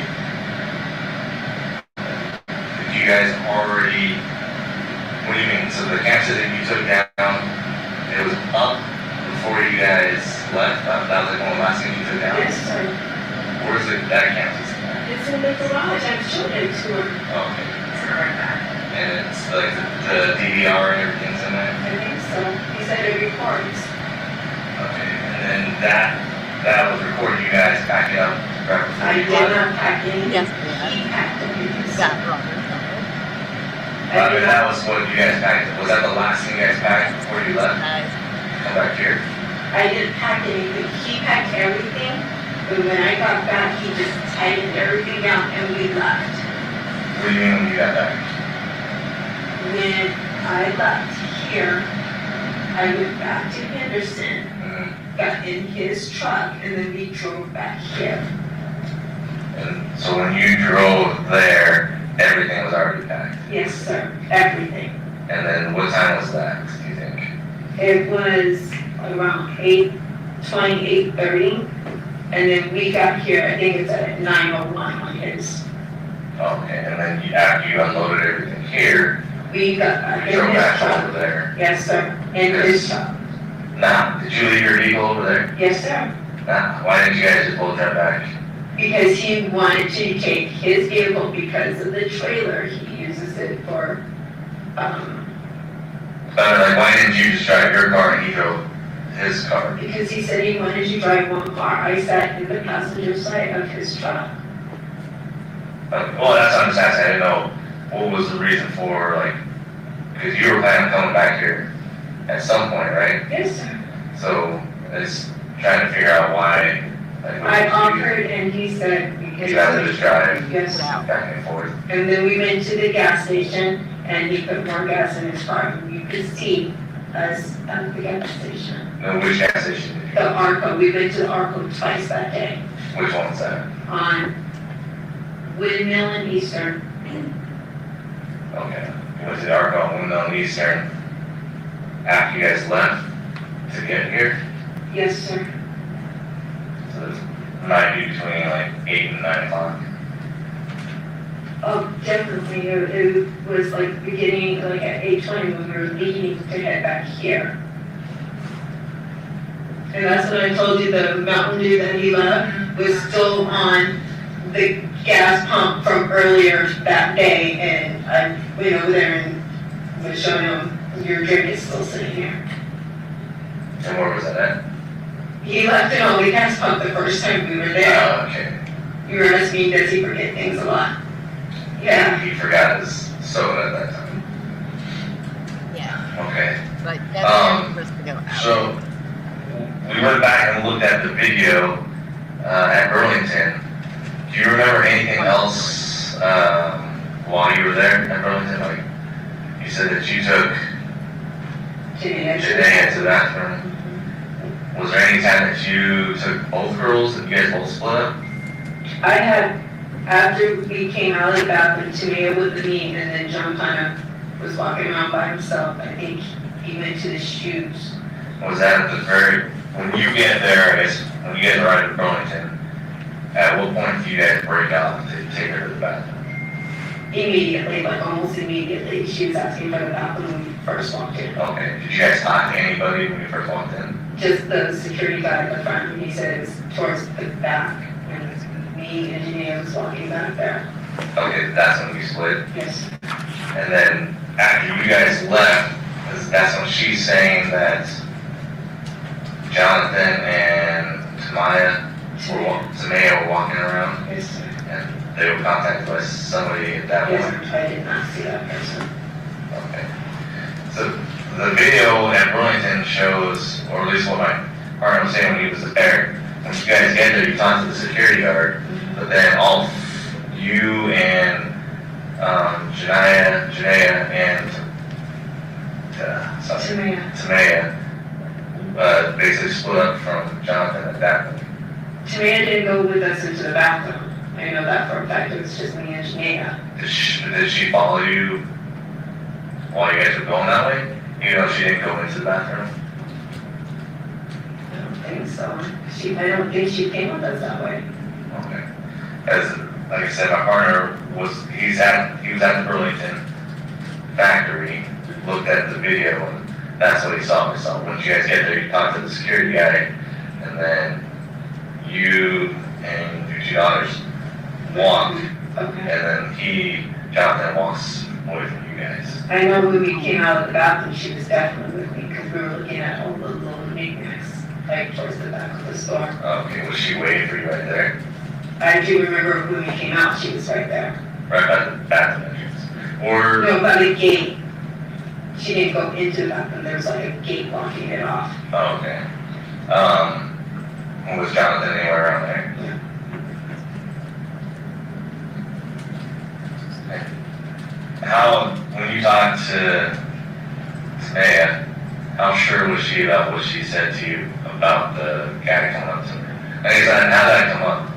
It was like a matter of fact, oh, well, there was a guy that said something, and I'm not sure the exact words, but she brought it up. Like, how did she bring it up? there was a guy at the store that said, I'm coming after you, or I'm gonna get you, and she said that in front of me and her grandmother, so I was like, we were gonna tell you. And so she just volunteered that information. Do you know, I guess, did she have any reason why she would tell you that? I guess that's what she saw or heard. Okay. And then after you guys split up after going to all those stores and you take the kids back here to eat, and then he goes back to the house to eat back in the house? No, we left Vaughn's. We took all the groceries out of his truck, put them into my truck, and then he went in to eat, and then we drove. So we went back to his house after Vaughn's to switch cars. And were 2 girls with you at that time? Yes, sir. And then when you switch cars, what happened after that? I drove back here And he stayed there? to go to And then you dropped the kids back off here? I left him here and I drove back there to bring the truck down to help him unload it. Okay. I'm not following. Here, you have any additional questions? Okay, so, No, I'm just okay, so but like I'm at not this following. point, I have to ask you like I asked before. Do you know what happened to Johnathan? Well, I mean, the way, how everything's investigation is going right now, yeah, it's not a normal, I guess, not a normal type of investigation, right? So that's why we have to go at the different avenues of this, make sure that we investigate every side to this case, okay? So that's why we're doing a search warrant here at this point. Okay, so that's why I'm asking you, that, like right now would be the time, if you know anything about what happened, or if you're involved in any way, now would be the time to tell me. Okay, so we're not going around chasing, doing other stuff. Like if you knew someone that possibly did this, but you're trying to protect them, or you knew something happened, and if you're not telling us, now is the time that we need to know that. My last thing I did was John. I was humping his back, Yeah, I love that picture of you. and while he was smoking, I was talking to yoga. And that was pretty much the end, and then I finished loading. He told me which ones he wanted me to take, and then that was it. Say that again, he finished loading with something. No, he told me like the kids' Wii controllers, there's like little things that were light enough for me to take, and he was gonna load up the bicycles and bring them down, because he was supposed to come down first thing in the morning for us to take the girls to school. Okay. Nailed it. And when you guys were running around yesterday, what was, I always mispronounce his name. Debbie, What was he doing? Debbie. he was here Wait, was you? Did he work yesterday? Sunday, no, He doesn't work on Sundays. Thursday. And was he home pretty much the whole day yesterday? Like when you came back here and had the kids, was he here at that time too? Yes, sir, and then when we got home, he started cooking dinner. Do you know when the last time him and his dad talked? It's been a minute. They don't talk. John doesn't really talk to the majority of the people of the family, like, including his dad and everything like that. Okay. And then, I'm sorry, so I'm you want to share now? Oh. freezing. You can shut the tent if you want. Whose idea was it for him to move here? His. He wanted to come here to be a family and help me and him under one roof with the girls. Okay, and then was that up for discussion, or he just said, I want to move with you, and then that was like a done deal? No, I wouldn't say it was a done deal. It was a lot of back and forth with it. Like, we've been talking about it for months. And did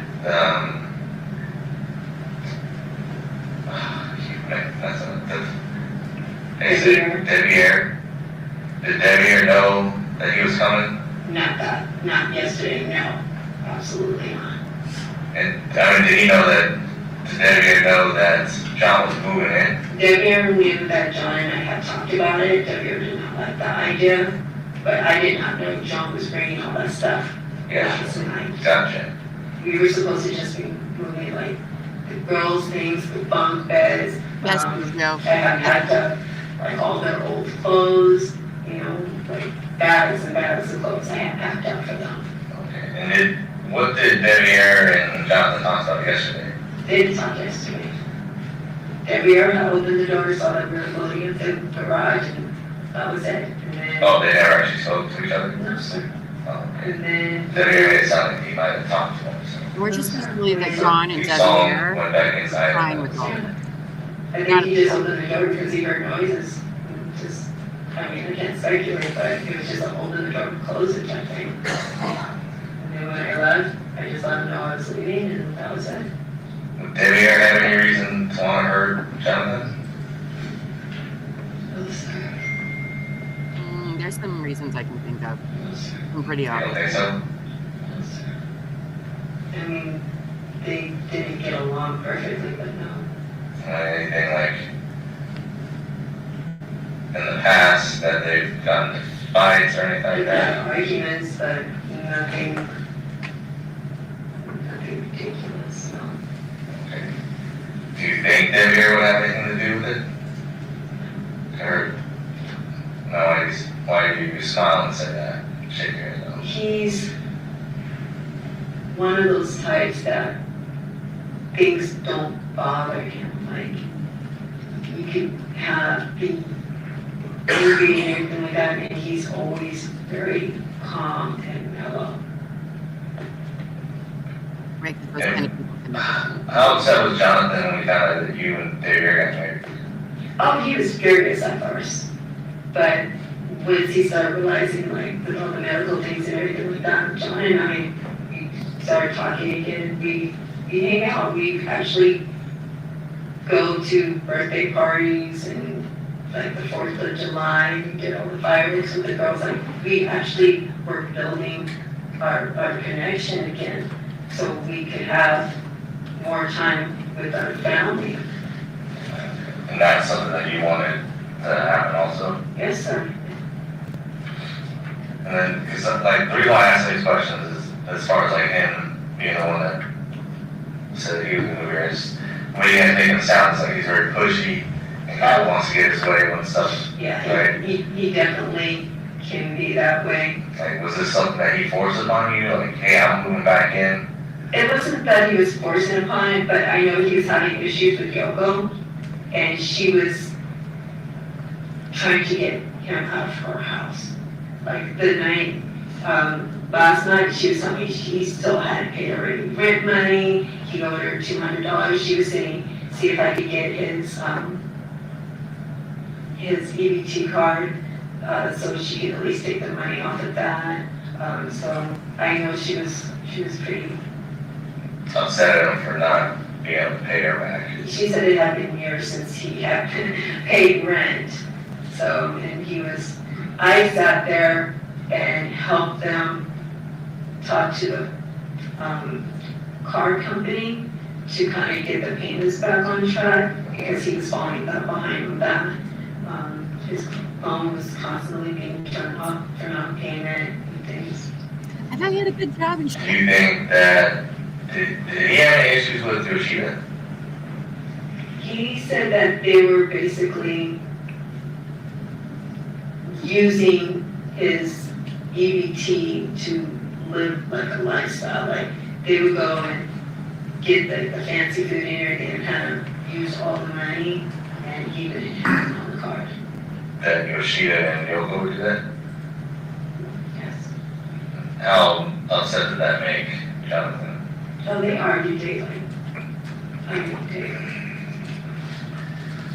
Do you think that Yoshida or Yoko would have anything to do to hurt him? I don't see them being capable of hurting him. Like, I know they argue, but I don't see them being aggressive people. Like, I know Andrea had pulled a knife on him But how long ago was that?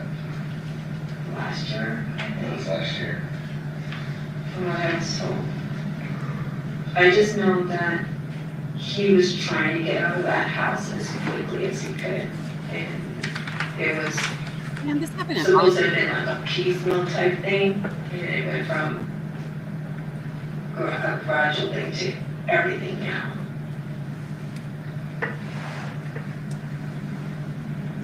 Okay. What about his relationship with his brother? And I guess with the other brother? When I first met John, they didn't talk at all. And then they started talking briefly, and then they stopped talking again. Same thing with the dad, John. We talked to him briefly, but he didn't get along with the wife, so he said he didn't talk to him at all. John doesn't talk about Like, anything. I've never even No good relation. met JC the whole time we were together. He showed up to the house one time to pick up Devyn when he first moved out here, and that was it. And JC lives around Cheyenne and Tenaya, so not that far. But he's never, and he's never reached out to us or anything like that. So I know that your marriage with Dev is on paper, but I noticed that you guys wear rings. Oh, I bought this. I know, but he wears a ring too. Mm-hmm. So if it's on paper, why are you guys doing the rings and stuff?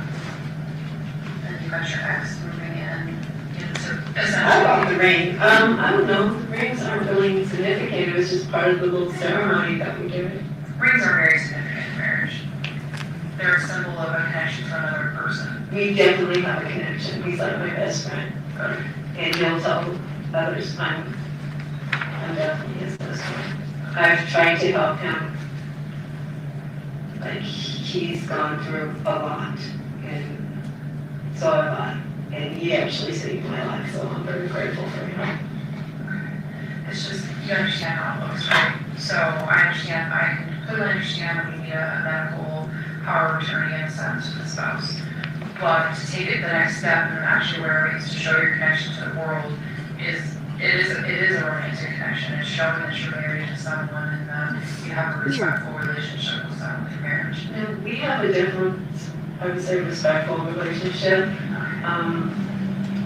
But at the same time, John was like accepting of ours, so that's why he was moving out. At first, but that was like only like a couple of weeks, and then the more him and I talked, he was okay. And once you go back and look like at the text messages, you'll see like. Okay, I wasn't sure what that relationship was, and like if this other stuff came out. No, but he found out about it because of that, and of course he was like, pretty furious. But that was in October, and by November, we were already on decent terms, and I was going over to the house to see the girls and everything by then. So the caseworker talked to you about your family dynamic? Yeah. So it got brought up? Of course. Okay. But yeah, John and I had already started working towards things back last November. And then, I know after you left the house last night, you went to CVS, got her medication. And then did you try to contact John after you got home and into this morning? Early this morning I did. And that's when he wasn't answering, you were trying to figure out the school stuff, right? Right. Okay. Because he said everything was loaded up, and then when I got up to start packing everything, I couldn't find any of it. Okay, oh, that's right, the school supplies, correct. Okay. So you're obviously contacting him. Now, how do you know that he does not have a PIN code on his phone? Because I've used his phone when we couldn't get it to work, because for a long time, whenever I call him, it would go straight to voicemail. Okay. So I know his phone. Okay, so you've been on his phone in the past. So one of the things that we noticed when we were walking up, we noticed the phone on the driveway. And then obviously went in and talked to you, we talked to your daughter, talked out here, and the girls brought it over. When we looked at the phone, there were no notification messages to show that there was a missed call and missed text. So I'm asking a direct question. Did you know that phone was there, and did you look at it and then just forget about it or something? No, there should have been, because on my phone, it shows, Missed call, missed, or notification? well, it shows delivered but not read. So it's showing that he's gotten them, and he's not opening them up Okay. on my phone. So I don't know about no notifications on his side. Okay. Mine's showing me this there. Okay. I don't know how Does his show a red? Like, does he have the I don't know. messages? I know on mine, once he reads it, yes, it will say, Okay. So on his phone, it should show red if you looked at his messages? yes, just like Yoko says. And back and forth, okay. Okay. And then he never said anything last night about not knowing where stuff's at? We didn't talk about his phone, no. The only thing he asked me about was his wallet that morning. Okay. And you can look at it and it says, where's my wallet? And then I called him and I told him where I remember seeing it. And then like a little while later, he sends me a picture saying, I found my wallet. Sorry. Weird. This is in your underwear. What kind of wallet do you have? Bag. A little skirt thingy. Oh, there's like where you put the cards in there? Or? Is this like a bifold wallet or? It looks like it's about this, like a little square wallet. Oh, okay, and does it, is there anything else in the house right now that belongs to him? Yeah, that belongs to him. Anything, like, you said he found his wallet? And he found it where? It was on the table, but he had put it off the table, so all this stuff he had moved, have been other places. And then he had lost his wallet yesterday, Yesterday morning. and he was looking around for it. Did he, do you know where he put his wallet after that? Like, did he have it with He him? shopped all day, he used it all day.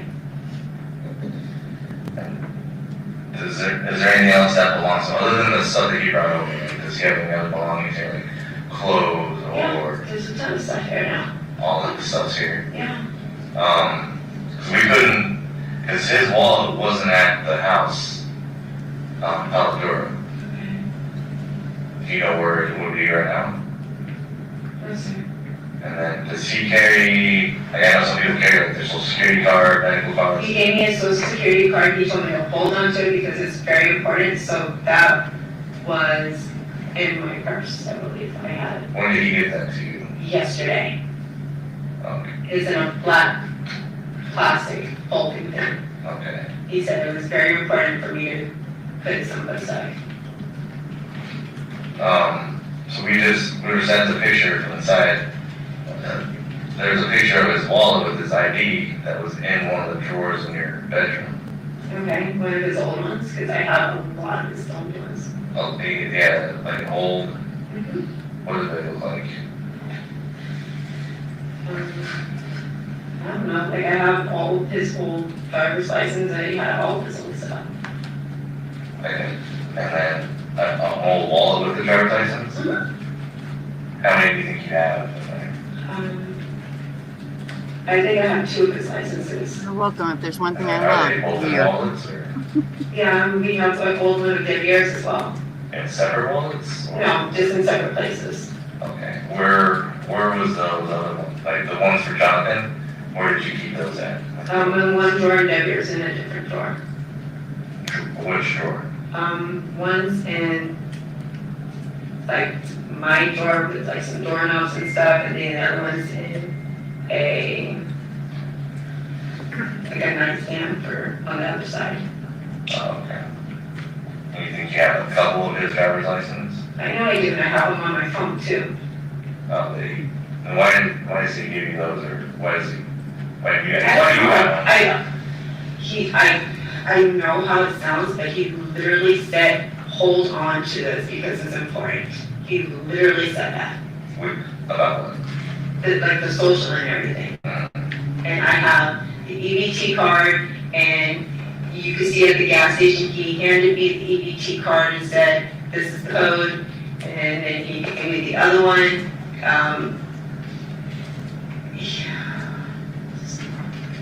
What's that? I said, this isn't good. Why did you say that? Because he's telling me to do things, and you're asking me about it, and Well, I mean, you're explaining it, card, and says, hold on to this in case you need something. Like, and it's, that's the EBT card, yes, sir. It is at the gas station. You can see him hand it to me. the Argo. No, and not the Arco. There's another gas station on the Pecos one where we stopped, and I think, yeah, because he gave me the card and then he went outside to smoke a cigarette. But it's on the security camera. You can see him hand it to me. Do you know which gas station? I don't know that. Weird that that it you'd is be by the like, oh yeah, it's Burger King. definitely on camera. Burger King, you know, and like. It's off the Pecos and Windmill. It's like right there. You can. Pecos Windmill, Burger King. There's a gas station right there. He was talking about the man that works there. He parks right. Like on the corner? He was telling me about the man that works there, and he sleeps in his car and everything like that. What time do you think that was at? That was after we unloaded everything. We went right there, and I got a Monster drink, and I don't remember what he got. So right after you left, When we got back to his side of town. so coming back is when you went to that gas station? Yeah. So after the afternoon clock. And that's when he gave you his ET card? Yes, you can see him hand it to me, and he walks out the door. So that's near his place. You said Pecos and Windmill, the Burger King. Yes, sir. Like, he kept, There's I think 2 gas stations. There's a Chevron right down the corner. I think it's like a terrible hearse. Okay, so there's Silver's there, and then across Candy Corner from that gas station is another gas station. I think it's a Shell or something. I'm not sure the other one, but It was next to the Burger King. Yes. I should remember, okay. Please check the security. You can see him, and you can see him telling me the code and everything. I don't know why he was giving me things, but he was telling me to hold on to and keep him safe, and that's what I was doing. That was the social security card, what about his driver's license? I've always had his driver's license. He's The always, problem I have with that is that the driver's license down in the house is a current one. It's not a but he different. just gave it to me. I know, but he would need that for work. That's He why has I'm another asking. one. You said that he gave you an old one, you had it in the drawer. Well, no, he's given me old ones before. I have multiple ones. So you can look around the house. There's more than one. Okay, and if this one's expired in 2025, that's gonna be his newest one. It's weird that you have his latest driver's license, and that was tucked in a drawer. At least, Yeah, I put it away to keep it safe. This should be wrapped in like a whole bunch of bags, right? Okay, do you understand that? I understand, but I also have the social security. I understand, and that's why I'm like, it's just getting weirder and weirder. It's like I'm doing things that help, and it's not helping me. I got it. Yeah, is that just being able to explain some of the stuff? That's all we need is explanation. I'm trying to explain it, but the more I'm talking, the more it just sounds really stupid. And Especially driver's license, that doesn't need to really be kept safe. No. A social security card or birth certificate, I completely understand. Especially if somebody is transitioning their life and they're wanting to find a new place to live, you want your report to be. but I don't know what else was in it. It was just a lot of things. Okay. But it wasn't his wallet, he didn't hand his wallet over to you. No, it was a lot of things. Like it was like a square thing he handed to me, and then a black bun. What are those called? But not his wallet. You know what his wallet looks like, you saw him pull it out to driver's Yeah. license. So he had his, so when we find his wallet, it's gonna have his driver's license and his cards. Okay.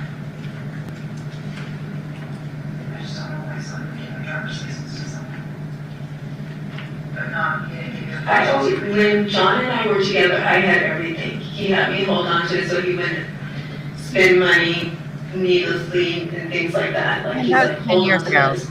And Yeah, but you guys don't have that relationship right now. we actually were. So you're closer than we thought. Yes. I went. Are you? He asked me to marry him yesterday. And just so we know what time this is, I apologize, you guys, I do have to Oh. do something that we have to end today at 3 o'clock. What time are we stopping this? 36 minutes and 55 seconds into the interview. Okay, so we will pick that up on Monday. Ladies and gentlemen, we are gonna take our weekend recess. During this recess, you must not discuss or communicate with anyone, including fellow jurors, in any way regarding this case or its merits, either by voice, phone, email, text, internet, or other means of communication or social media. You must not read the city news or media accounts to comment about this case. You must not do any research, such as consulting dictionaries, using the internet, or using reference materials. You must not make any investigations, test the theory of the case, recreate any aspect of the case, or any other way investigate or learn about the case on your own. You must not form a trusted opinion regarding this case or advice given to you. Ladies and gentlemen, we'll be in recess till Monday morning at 9 a.m. All right. for the jury. 9 a.m. for them, 12 p.m. Eastern for us. I don't think they're going to probably discuss much after the jury goes away, so we'll just pull that down for now. And if they do, did you guys catch that last thing she said before they cut it off? She said that John asked her to marry him the day before. Right? So he wants you to marry him while you're married to his son, but hmm.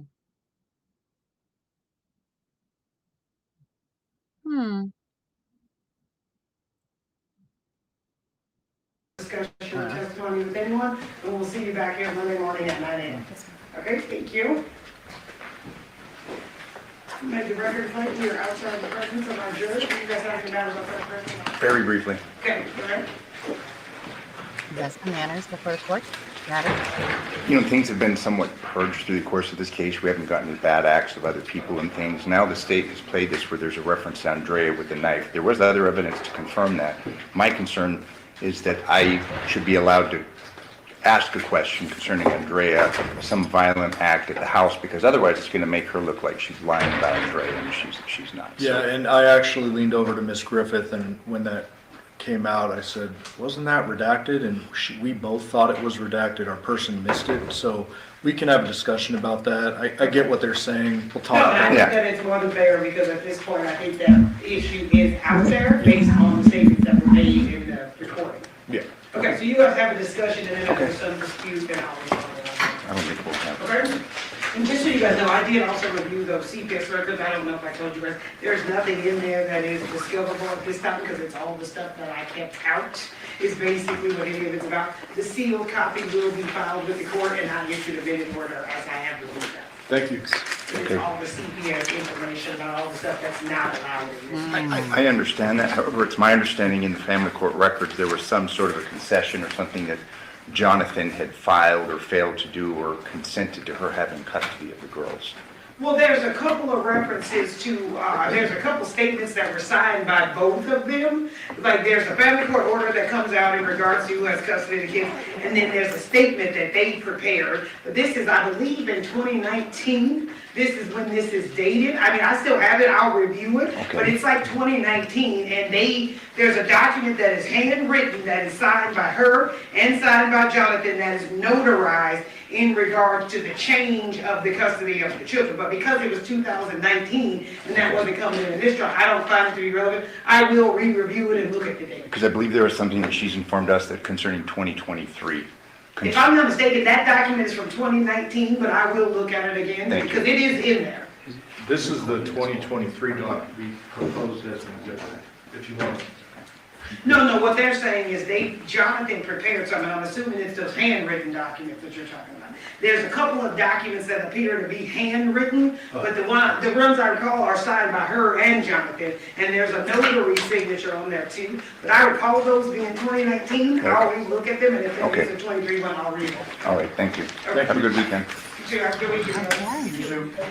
All right, that's all for court for today. So This judge is awesome. She doesn't can you hear me? I can hear you, yeah. Oh, okay. I was like, for a minute there, I didn't know if I could, because mine. Oh, yeah. Anyway, I like this judge. She's like, I know. She's pretty good. Very She doesn't get precise. involved too much unless she has to. She's quite nice. So at the end, some of you didn't hear that, I guess, that at the end of where they pause the recording for the day, Devyn tells them that John asked her to marry him the day before. Ooh. Okay. Now, listen, we know that Devyn definitely told some lies in that interview. Well, somebody's lying. All I have to say about that is somebody is lying. Okay. Right. Because, Devyn was like, well, I had no idea that they were moving in. As a matter of fact, I didn't even know that until after my father was dead, which I don't understand how, when they're moving stuff into the house. Like, are you that big of a dunce that you couldn't figure that out?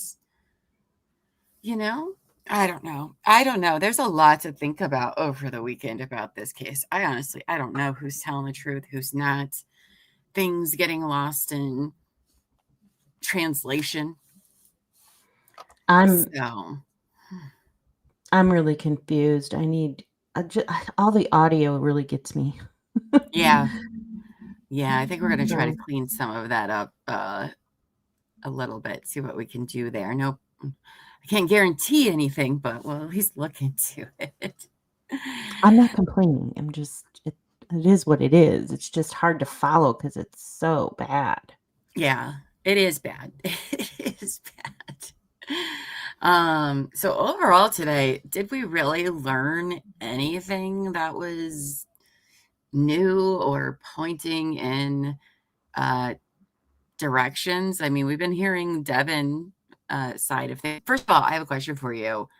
Do you think she's going to take the stand? I do. I do think she is.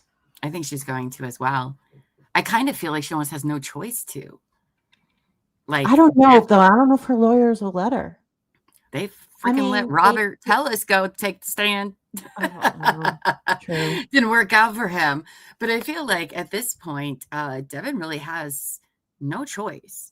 Devyn took the stand. If she can do a better job than Devyn, that might be to her benefit. But she's also spoken in a few interviews that you're going to need her to kind of clear things up to believe her. So, and why was she not being very truthful to the police there? Because I mean, she wasn't being truthful about her and Devier's relationship. She even said that John knew. He did not know until recently. Oh, also, the judge was talking about at the end there, because the defense is like, we were not supposed to talk about prior bad acts of like anybody involved at all in this case, and that includes Andrea, John's former girlfriend / fiance. as recent as the previous year that this happened. And she had brought up, Devyn had brought up in the interview that Andrea had pulled a knife on John, right? So after the trial is over, the defense is like, excuse me. She kind of, it was brought up about I'm sorry, I think her name was Adriana, something. Oh, crap, I forget her name already. Anyway, that wasn't supposed to be in there. And the state's like, yeah, we were supposed to redact that, and we didn't. So we're definitely going to have to address that, because the defense's thing was like, well, if we don't, then, and that it's a real thing that did happen, because both sides are saying, yes, that absolutely is a real event that happened. If they don't address it, then it looks like Devyn could be lying about that, which she is not, according to both sides. So they're going to have to address that in front of the jury on Monday. So sadly, the one thing I can take away from today, or this trial in general, is like nobody is unattractive. I know, right? You're like, what is happening in Vegas? I'm like, this is a real trial, right? We're not watching like Law and Order or something. Sometimes I wonder if we're getting punked with this trial. I'm going to be honest with you. We've never watched one that's just really like this batshit crazy. Like, what? It's hard to follow, because you're like, none of this, what is happening? How did it all, and, some interesting things brought up about John. He didn't have a good relationship or talked with his son at all. Okay. He didn't have a good relationship with his dad at all. His brother, no. Mom and her cute little boyfriend, no. All right. So John has all these really bad interpersonal relationships with his own actual family. And I'm just like, okay, it's like one of those where you're like, oh, everyone's an asshole. But it's like, if everyone's an asshole, then it's probably you that's the asshole. And that makes me think, oh, John just really had a hard time getting along with people, and the only reason I bring that up, like, fine, you can be that way. But him finding out what has been going on all this time between Devyn and Devier, this does not sound like a man to me that just brushes it off.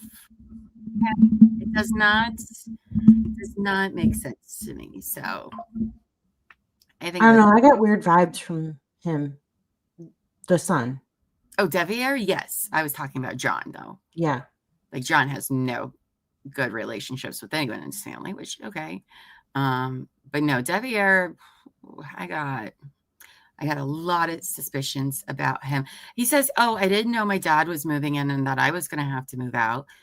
According to Devyn, again, there's lots of liars who lie going on here, right? Because she said, if I remember right, that her and, well, first of all, Devier did not work at all on the day of August 6th. Like, that, I think, is a fact, because it was brought up also when he was on the stand. I think Cross brought it, or a defense brought it up, right? Thank you. So happy to see you. Welcome, Bellu. Welcome to Fun Time. Hope you're doing well. But oh shoot, I forget where. Okay, so Devier didn't work at all the day. Yes, right. His mom, son, all the girlfriends, everybody's the problem. Okay, this does not sound like a reasonable person to me. But anyway, so Devier had off the whole day of August 6th, apparently. Right now, remember, John, they find John on August 7th, right? But his time of death isn't really known. So we'll say August 6th and 7th, right? Devier is off work all day. He's not working.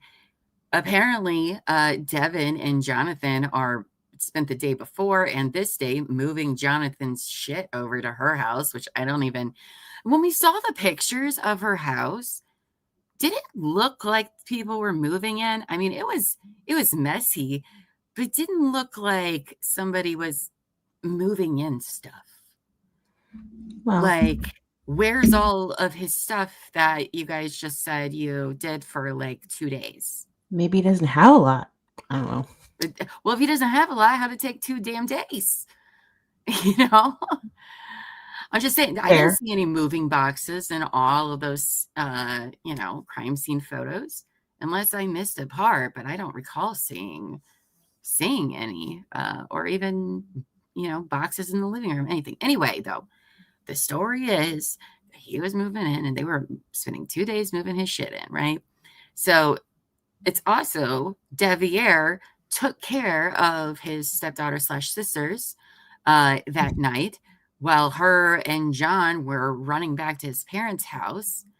And then he falls asleep in the master bedroom where he's supposed to be sleeping with his wife, even though he doesn't know that Dad and John and Devyn were supposed to come back to the house. Like, I just don't see how that it doesn't make any sense to me. It doesn't make any sense. All of his shit was in the garage. Vegas life. Was that? They spent 2 days moving the stuff in the garage? There wasn't that much in there. I mean, maybe you're right. I don't know. But I know his Ring cameras were in there. His security cameras were. And who was the camera camera person? What do you mean? Like as a job? Yeah. That was Devier. Okay. The son. Her husband / John's son. There's so many names. There's so many names that sound very close, and they're all connected in really weird ways. Also, I was trying to explain this to my husband last night, and I'm like, I don't even know where to begin.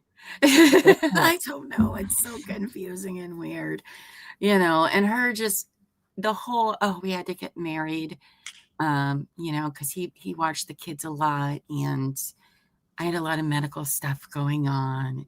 It just doesn't make sense when the father of your children is not Devier. It's John, who's easily accessible, has custody of the girls. I don't know if he had custody of them. He was so unliked. He was so unliked. How the hell did he get custody of the kids? I mean, what the hell happened there? Well, her child abuse charges. Well, but we don't know the extent of what those. I mean, I'm not saying any abuse is good, obviously. But it was physical abuse from what I read. It's what? Physical abuse. Like one of the girls had bruises all over her legs, and that Devyn admitted that she spanked her and used the belt. That's what I read regarding. I don't like that at all. Regarding that, so that's a pretty easy way to lose custody of your kids like that. So but oh shoot, though, where was I? What was the other thing I was going to say? I'm sorry, I interrupted your thought. No, you're fine. You are fine. Sam says, I can also only guess her job title didn't come across positive. Yeah, no, but then she had a realtor card. So is she a realtor too? Like, that must be Tracy. I don't know. It's so it's very interesting. Oh my goodness, look who it is. It's Haley Wood. Hey girl, hey. Long time no see. Hope you're doing well, Haley. Across the pond. Oh my goodness, it's early in the morning for you, babes. Or night. Night. It'd be what, like midnight, 1 o'clock your time? Oh, but she was like, yeah, we had to get married because of that. It doesn't make any sense. If Devier gave a shit, okay, and that's why he wanted to get married, because he takes care of them all the time. And if something went wrong with Devyn, he could step in, raise them, do whatever he needs to do. Okay, except when this happened, he's a freaking alcoholic the whole time, before, during, and after. And then when she gets arrested, he just wants to fuck off and go to California. So, like, how in one instance are you like, yeah, I'm going to do this for my stepdaughter sisters and for you in case something happens. But then he doesn't even talk, like when he was on the stand, he didn't even talk like somebody who even like raised kids, He didn't even know how old they were. He didn't know shit about, and he was around, you guys, okay? Because the girls we learned today were 7 and 9 in 2023 when this happened. We know that her and Devier started hooking up in 2015, 2016. So this would have been, Wow. That time window is tight if you think about it, because that would have been, what, 8 years? The girls are 9 and 7. So I think my math is telling me that that relationship may have occurred in between 2 girls, right? We need a timeline and a We chart. need a timeline, for real. We do need a timeline. Daria says, did we find out, Daria, is this the same Daria or is this a different Daria? Do you have 2 accounts, Daria? Just wondering. Many do. Many do. Or we have 2 Darias, which is also very cool. I do not know where the kids are now. I don't know. That's a very good question.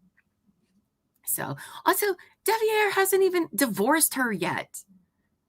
Why? That's weird. Okay? That is weird to me.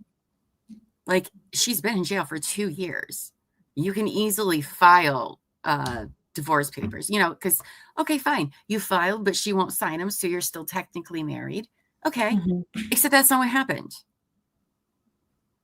He's just still married to her. He has a girlfriend in California who her and her whole family came with him. And just, I don't know, just a lot of stuff. Sam said, did they find any drugs in his system on the autopsy? Not really. So what they found toxicology-wise in his autopsy is, 1, small traces of GHB. Now, before you go, oh, that's date rape drug, yes.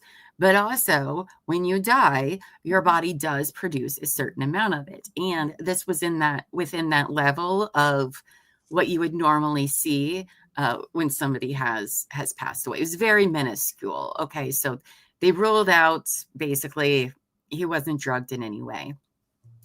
He had some level of Delta 9 or whatever, THC in his bloodstream, but not like an egregious amount. Devyn said, he'd been drinking all night. Apparently she told Yoko he had been drinking and smoking and he passed out. His alcohol content level was 0.02, which is literally nothing. Right. So he was, toxicology-wise, from everything they can test, he was not under the influence of anything like that, which is interesting because he did have a drinking problem. Even his mom had said that previously, but on the stand today, not quite so much. But then we had that, oh my God, this morning, the interpreters. Ugh, don't. Ugh, what a nightmare. What a nightmare. I would think that Nevada would have better interpreters. That's what I'm wondering, Savage. That younger one? Because remember, Devier says, now again, here's the thing. Who are you going to believe and what parts of their story are you going to believe, right? But according to Devier, they hooked up for a little while, him and his stepmom, I guess you want to call her. I don't know. But then he fucked off and moved to California. And according to Devier, Devyn was not very happy that he moved to California and wanted him to come back. And according to him, she said, if you don't come back, I'm pregnant. It's your baby and I'm going to have it if you don't come back. So he came back and he has no idea what happened with that pregnancy. So I have questions. I have so many questions. I know. Could you imagine his girlfriend being like, wait, what? Pam also has so many questions. She doesn't even know where to start. I was cleaning up after puppies and cats listening and hollering at the phone. Did you hear me? I couldn't hear from all the puppies. Are your chairs okay, Pam? Are your chairs fine? Is 1 or 2 tipped over? We must know. Sam says natural decomp. Yes. Not enough green to make him floating in the sky. Nope, no alcohol content that's significant. So that's why I think whatever was used to kill him had to be like almost an immediate kill, you know? So we'll never know. We'll never know. I mean, Because we they can't know, determine. right? Because the head is missing, right? But what we do know is that there were guns at Devier and Devyn's house with ammo. As a matter of fact, one, for some reason, is in a safe with bullets, but the other one was in the nightstand. Okay, but Devier's what about gun. what about blood cast off? So are we assuming that he was not killed and beheaded in the same spot? No, I think he was. I don't know why they keep bringing that up. That doesn't even make any sense. There would be like freaking trail of blood everywhere. No, but I mean, you could use a makeshift silencer to dispel noise.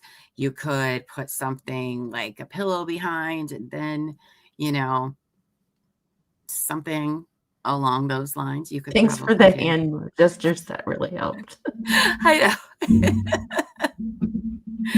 I mean, but just think about it. Unless they freaking use an axe. But here's the thing. I would think that if it's something that you're just holding with your hand, anything but a gun, right? Where you have to at least use force, right? No matter what, you're going to pull it back out. And guess what? There wasn't anywhere. Blood splatter. Splatter, if Blood you use the meat splatter, cleaver or an not axe. splatter, Amy. Thank you. Sorry. Yes. If you use an axe or a butcher knife that was apparently missing, you're going to have to use some force to pull that right out of that skull. Okay. So I don't know. I feel like just the lack of spatter in general from what we've seen in the photos even seems, I don't know. That's alarming to me. Makes me wonder like, what the hell actually Exactly. happened. How did they get him to just lay there and not fight back? That's why. And especially if you think it's just Devyn that did this.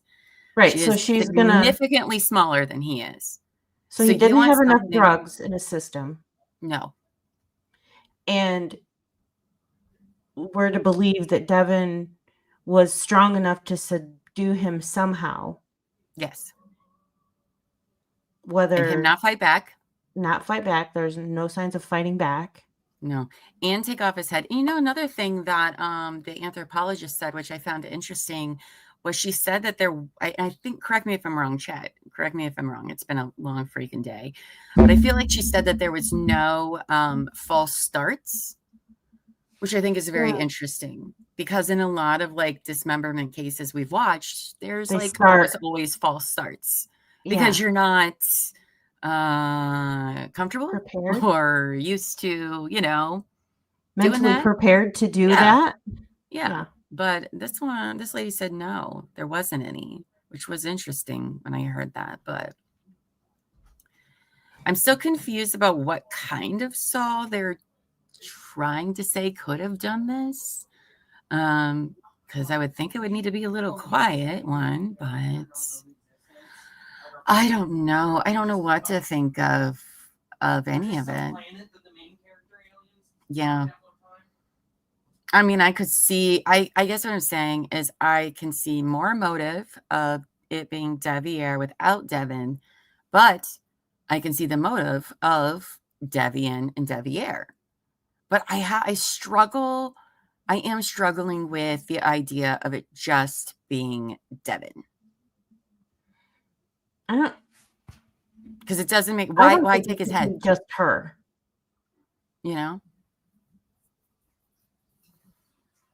It just doesn't make sense to me because they're getting along. The girls are coming into the house.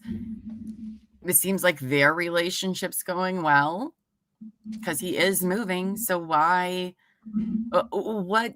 I mean, now granted, I did list, I think yesterday, the benefits that Devyn would probably get from him being dead for the girls, which is money and full custody. But I don't know. I just feel like of all the possible motives, that's just like really? You do this for that sort of thing? Like, why pour the chemicals and stuff, I don't know. That's still like, why? Why are we doing the chemical thing? I don't understand. So, I don't know. Oh, could the cleaning fumes make him pass out enough? Well, okay, but for them to commit the action, here's the thing, though, is they'd be pouring that on his body. Okay, he'd still be conscious, so he would be fighting. You're not going to want fucking ammonia and bleach spilled all over you. And if it caused him to pass out, it definitely caused one of them to pass out, unless they have a mask on, of course,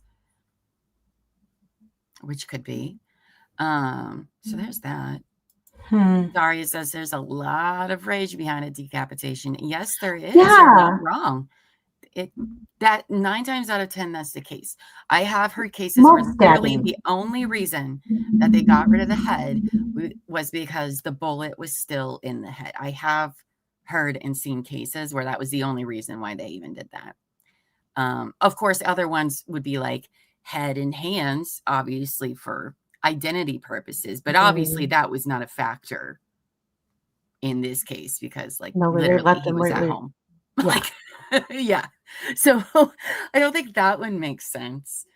The idea of disposing of the head because there's a bullet, yes, that could be possible, I suppose. What other reason would there be? I don't know. I can't think of another reason unless you just really hate the guy, want to take his identity. Taking somebody's head is it says a lot, because this is really like who we are, and to take that from somebody and make it so nobody can ever find it is you're like, what's defaming the person in a way, it's very insulting. Right. I get what you mean. Do. And then pour chemicals for no reason over the body because it couldn't have been for DNA. I mean, what would be the point of that? But they knew that they were with him, so it didn't even matter. I feel like you just do that to add further insult to injury, sort of. What did he do for a living? He helped move things and like a contractor or something like that, I think they said. So Pam says, I think Devyn wanted his dad out of the picture. Chemicals to hide the blood smell and cover other trace evidence. Okay. Did they say anything about any fighting back signs on his hands or fingers? No, he had no wounds of any kind anywhere on his body. None. They even brought up a cut to Devyn in the recording we just heard. She said, he had cut his hand moving. But I believe the MA said there is 0 cuts, bruises, anything to show that he hurt himself before or in a defensive way. There was no signs of. And there's certain there was a saw involved. Yes. Yeah, that's pretty solid. Or at least I should say, in some of the dismemberment trials I've watched, really only certain kind of tools can do certain things. So it's kind of pretty known. They're only able to look at the part that was left because the head's gone. Yeah. You can tell a lot with how people cut through bones. So it couldn't have been a very loud one. Okay. Because the mom was upstairs, right? Yeah. And all she heard was like a thud. Well, yes. I'm not going to pound on the table like the prosecutor did. But yes, she heard that at 2. She talked to Devyn at 1. Devyn was doing the dishes, says, he's passed out from drinking too much. And then Devyn left, I'm pretty sure. I don't remember if she saw her leave or not. Or maybe she just stopped talking to her. It's hard to tell. I don't remember. Right? Oh my God. And then Yoko went back to bed at An hour later, she awakes to a very loud noise, a thud, a shelf, something startled her awake. She went back to sleep. She didn't really check on it. And then maybe at 3 o'clock, I don't know, the dogs were outside barking. We're not going to, I don't know why that was so important. I don't know. So. Well, it would be important to, in the sense that somebody was there or alerted the dogs, and that's why they were barking. Well, somebody definitely left the dogs out. So apparently they have this doggy door, but I don't know what they meant by doggy door because it's not like a little one. I think it's like, Oh God. I don't know. I don't know if it's like one of those latch. You know what I'm talking about? You For say doggy screens? door, and I immediately think of Jodi Arias. So. No, I don't think it was like one of those itty bitty doggy doors. I think it was like a latch, like screen that they have where it like it's magnets on the side or something. I don't know. I'm very confused with what this doggy door looks like, but It doesn't seem very safe. But okay. I don't know. I can't believe it. I mean, it is Nevada. It's weather-wise, it would be. And the only spots of blood besides where his body was anywhere else on the way was right outside the garage door on the driveway. Remember those few little spots they had by the cone? That's the only other place where there's any droplets anywhere. And it doesn't seem like they're thinking, oh, somebody cleaned, the path. So I also find that really interesting. Did they luminol? I'm curious. I don't think we've gotten to that person. I don't know. Well, I'm curious. There's two people that have testified about all of these photos they've taken. Half of them were the same damn photos. Yeah. I don't know. I think it's kind of weird that they called 2 photo people. Don't you? Yeah. Seems kind of weird. And did that last person that was on the stand for this phone call recording, whatever, did she say she had the kids at her house? Yes. Mm-hmm. That's weird, isn't that? Well, weird? the summer, the girls were staying with her for this summer. So the girls should have already been there. Apparently, they were all hanging out together like a sweet little fam. And then the girls just stayed at the house where Devyn, her husband, John's son, was staying to take care of the girls while his wife and dad go help pack stuff up and move them into the house that he's going to have to leave because they're trying to restart his family, and Devyn isn't a part of that, I guess. Whose wife? Huh? What? Devyn Whose is wife? Devier's wife. Right. Right. So I'm saying that he's watching the girls while his wife, Devyn, is with his dad so they can go move his dad's stuff in so they can all be a sweet little family while Devyn is supposed to fuck off and move out. That's what I'm saying. It doesn't make any sense. I mean, yes, could that happen? Yes, but everybody was really calm about it and didn't care. What? Get out of here. Get out of here. Sam said, also, did we get clarification on the swords being checked by someone? No, actually. Not yet. I'm not saying they haven't, but they did ask the second photo lady if she had taken them out of their sheaths and photographed them, and she said no. But that doesn't mean anything most of the time because I don't know if they collected the swords and took them. I would think they would take them still, regardless, even if you don't think they could cut into a head. How many? As a matter of fact, the next trial I want to cover, Isaac Apodaca used a samurai sword. Okay, there's like 3 samurai sword cases like going on. So did they take them? We don't know. And the Zizians, So I'm sorry. Squirrel. Sorry, it's me over here. I don't know. Pam says, you think they moved him in the garage on the tarp to remove the head and put him back? You would think there would be materials and fluids in the bed besides blood from sawing off the head. I don't think so. And the reason why I don't think so is the lack of blood anywhere else.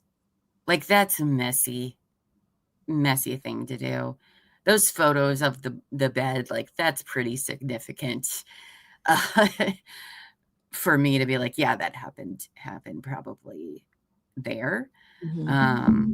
Also, again, you'd risk getting blood on the doors, on yourself, on your like, it's freaking messy and gross. I think that to avoid some of the mess, I think they probably put his head, like, oh, this is so graphic. I'm so sorry, people, but I wonder if they already put his head in a trash bag, right? Hung it over the side of the bed, because that's how he was laying. He's propped up on a pillow with his head over for a better angle to cut, if you will. That's what they did in, beheading sentencings, right? Always from behind. And then the head just goes in the bag and out we go. So that's what I think. Yeah, you only knew that it was a bloody mess if you walked on the other side of the bed and saw it. From the door coming in, it wasn't really that obvious from that side. Did they say the Nikes were missing? Yeah, I'm a little confused about this whole black Nikes with a white swoosh thing. Because I think they're trying to say that those were the shoes that Devyn was wearing. Because they do mention her shoes in one of their gas station videos or wherever they had them on camera, right? But I didn't think they looked any different than the black and white ones that were there at the shoe rack, the Sketcher looking ones. I thought they looked pretty similar, but I'm going to have to go back and compare those pictures. Because State is implying basically that there are missing black Nike shoes with a white swoosh. But I'm not really sure where they're getting that from. So, but they had her shorts that didn't have any blood on it, right? No, didn't I right. see pictures of her shorts? Mm-hmm. That she was wearing the day just before the day of, anyway. Yeah. Yeah, where are all the... I don't know. Lots of questions. Sam says, can you tell if he was suffocated by the autopsy and that they put a bag over his head? Oh, that's a good one.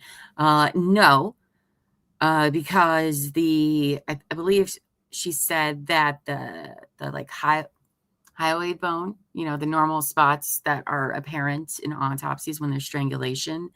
I'm pretty sure she said that was part of the neck that was missing.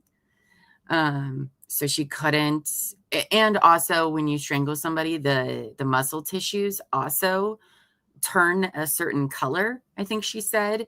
So even if like you don't have the hythoid bone, you would still have like muscle discoloration that you only get from strangling. And she said she didn't see that in the neck that was left. They couldn't tell anything from the lungs with that? No, I don't think so. I mean, I don't know. No, no, because the only time you'd see stuff in the lungs, I believe, would be drowning. I think if you're suffocated, I don't think that's how that. I have no idea. That works. Now, could they put a bag over his head? Yes, but it couldn't have just been Devyn. Because one, remember, she's 5'3". Okay, she's not very tall. He's 6'4". All right. So if she puts a bag, if he's laying on his stomach and she puts a bag over his head, she has to make it so he can't turn around in any way. He's going to be thrashing and trying to get it off and, bucking her off. Kinky sex? Huh? Kinky sex gone wrong? I don't know. So I don't think a bag, or at least I'll put it this way. I don't think Devyn by herself could have reasonably used a plastic bag to suffocate. I know we had a chatter in here earlier said that they knew her and that she was a bodybuilder. Oh, yes. Yes, that was very interesting. Interesting. But I would think that would get brought up if that were true in court, because you'd think the state would want to outline that she was strong. Yeah, that's a fair point. I mean, maybe they will, and it just hasn't come up yet. I don't, And I'll tell you what, Sam, this whole ID wallet and keys in the bags reps, that's honestly the thing that bugs me the most. Because I'm like, what is the point? What was the point of doing that? I don't understand. It doesn't make any sense. Don't want to wait for the next episode. I want to know now. Oh, wait, this is real. What if they use saran wrap? I mean, again, the same thing. You got to be able to hold it for quite a few minutes, and be able to pin Unless the they're person drugged, down. which clearly wasn't. Unless they're drugged, right? Because earlier this morning, my theory was, oh, wait a second, maybe they slipped something in his drink, but no, at least nothing that's obviously going to show up on a toxicology report. So we'll see. But that's all I really got today for you, friends. We do have TMI tonight at 9 p.m. Eastern. You'll get to see the lovely Amos and I there. If you are like, oh my gosh, Llama, this week has been dark and weird, well, come watch TMI with us, where it's lighthearted fun and weird, but in a good way. We're just going to laugh and have a good time and talk about things on the internet. So always weird. That. Yeah, this should direct you over to that video in that chat. That starts at 9 p.m. Eastern. So Angie said, even if he was shot, there'd be splatter. Well, maybe if you shoot through a pillow and it doesn't go all the way through, the splatter would only be on the pillow side. Right? So I think somebody would hear a gunshot. I don't know. Listen, you would think that you would hear gunshots, but there are definitely several trials I've learned to where you're like, oh, you would think you would hear something. Never did. Never heard anything. So the Pike County Massacre, they didn't hear the shots coming. And parts of that, some of the people like literally lived a few feet away. So you'd be surprised, I think. So many theories, and I'm sure the defense loves hearing that. All right, friends. Well, thanks for being with us. Like I said, come join us at 9 p.m. tonight. Join our Discord server. We're going to be watching Stranger Things Marathon tomorrow. I will be there. It'll be super fun. We're all probably going to be there. But if I don't see you tonight, I will see you all on Monday, 12 p.m. Eastern for day 4 of Nevada versus Devyn Michaels. So until next time, thank you all so much, and go forth and be amazing. Bye, guys. Bye.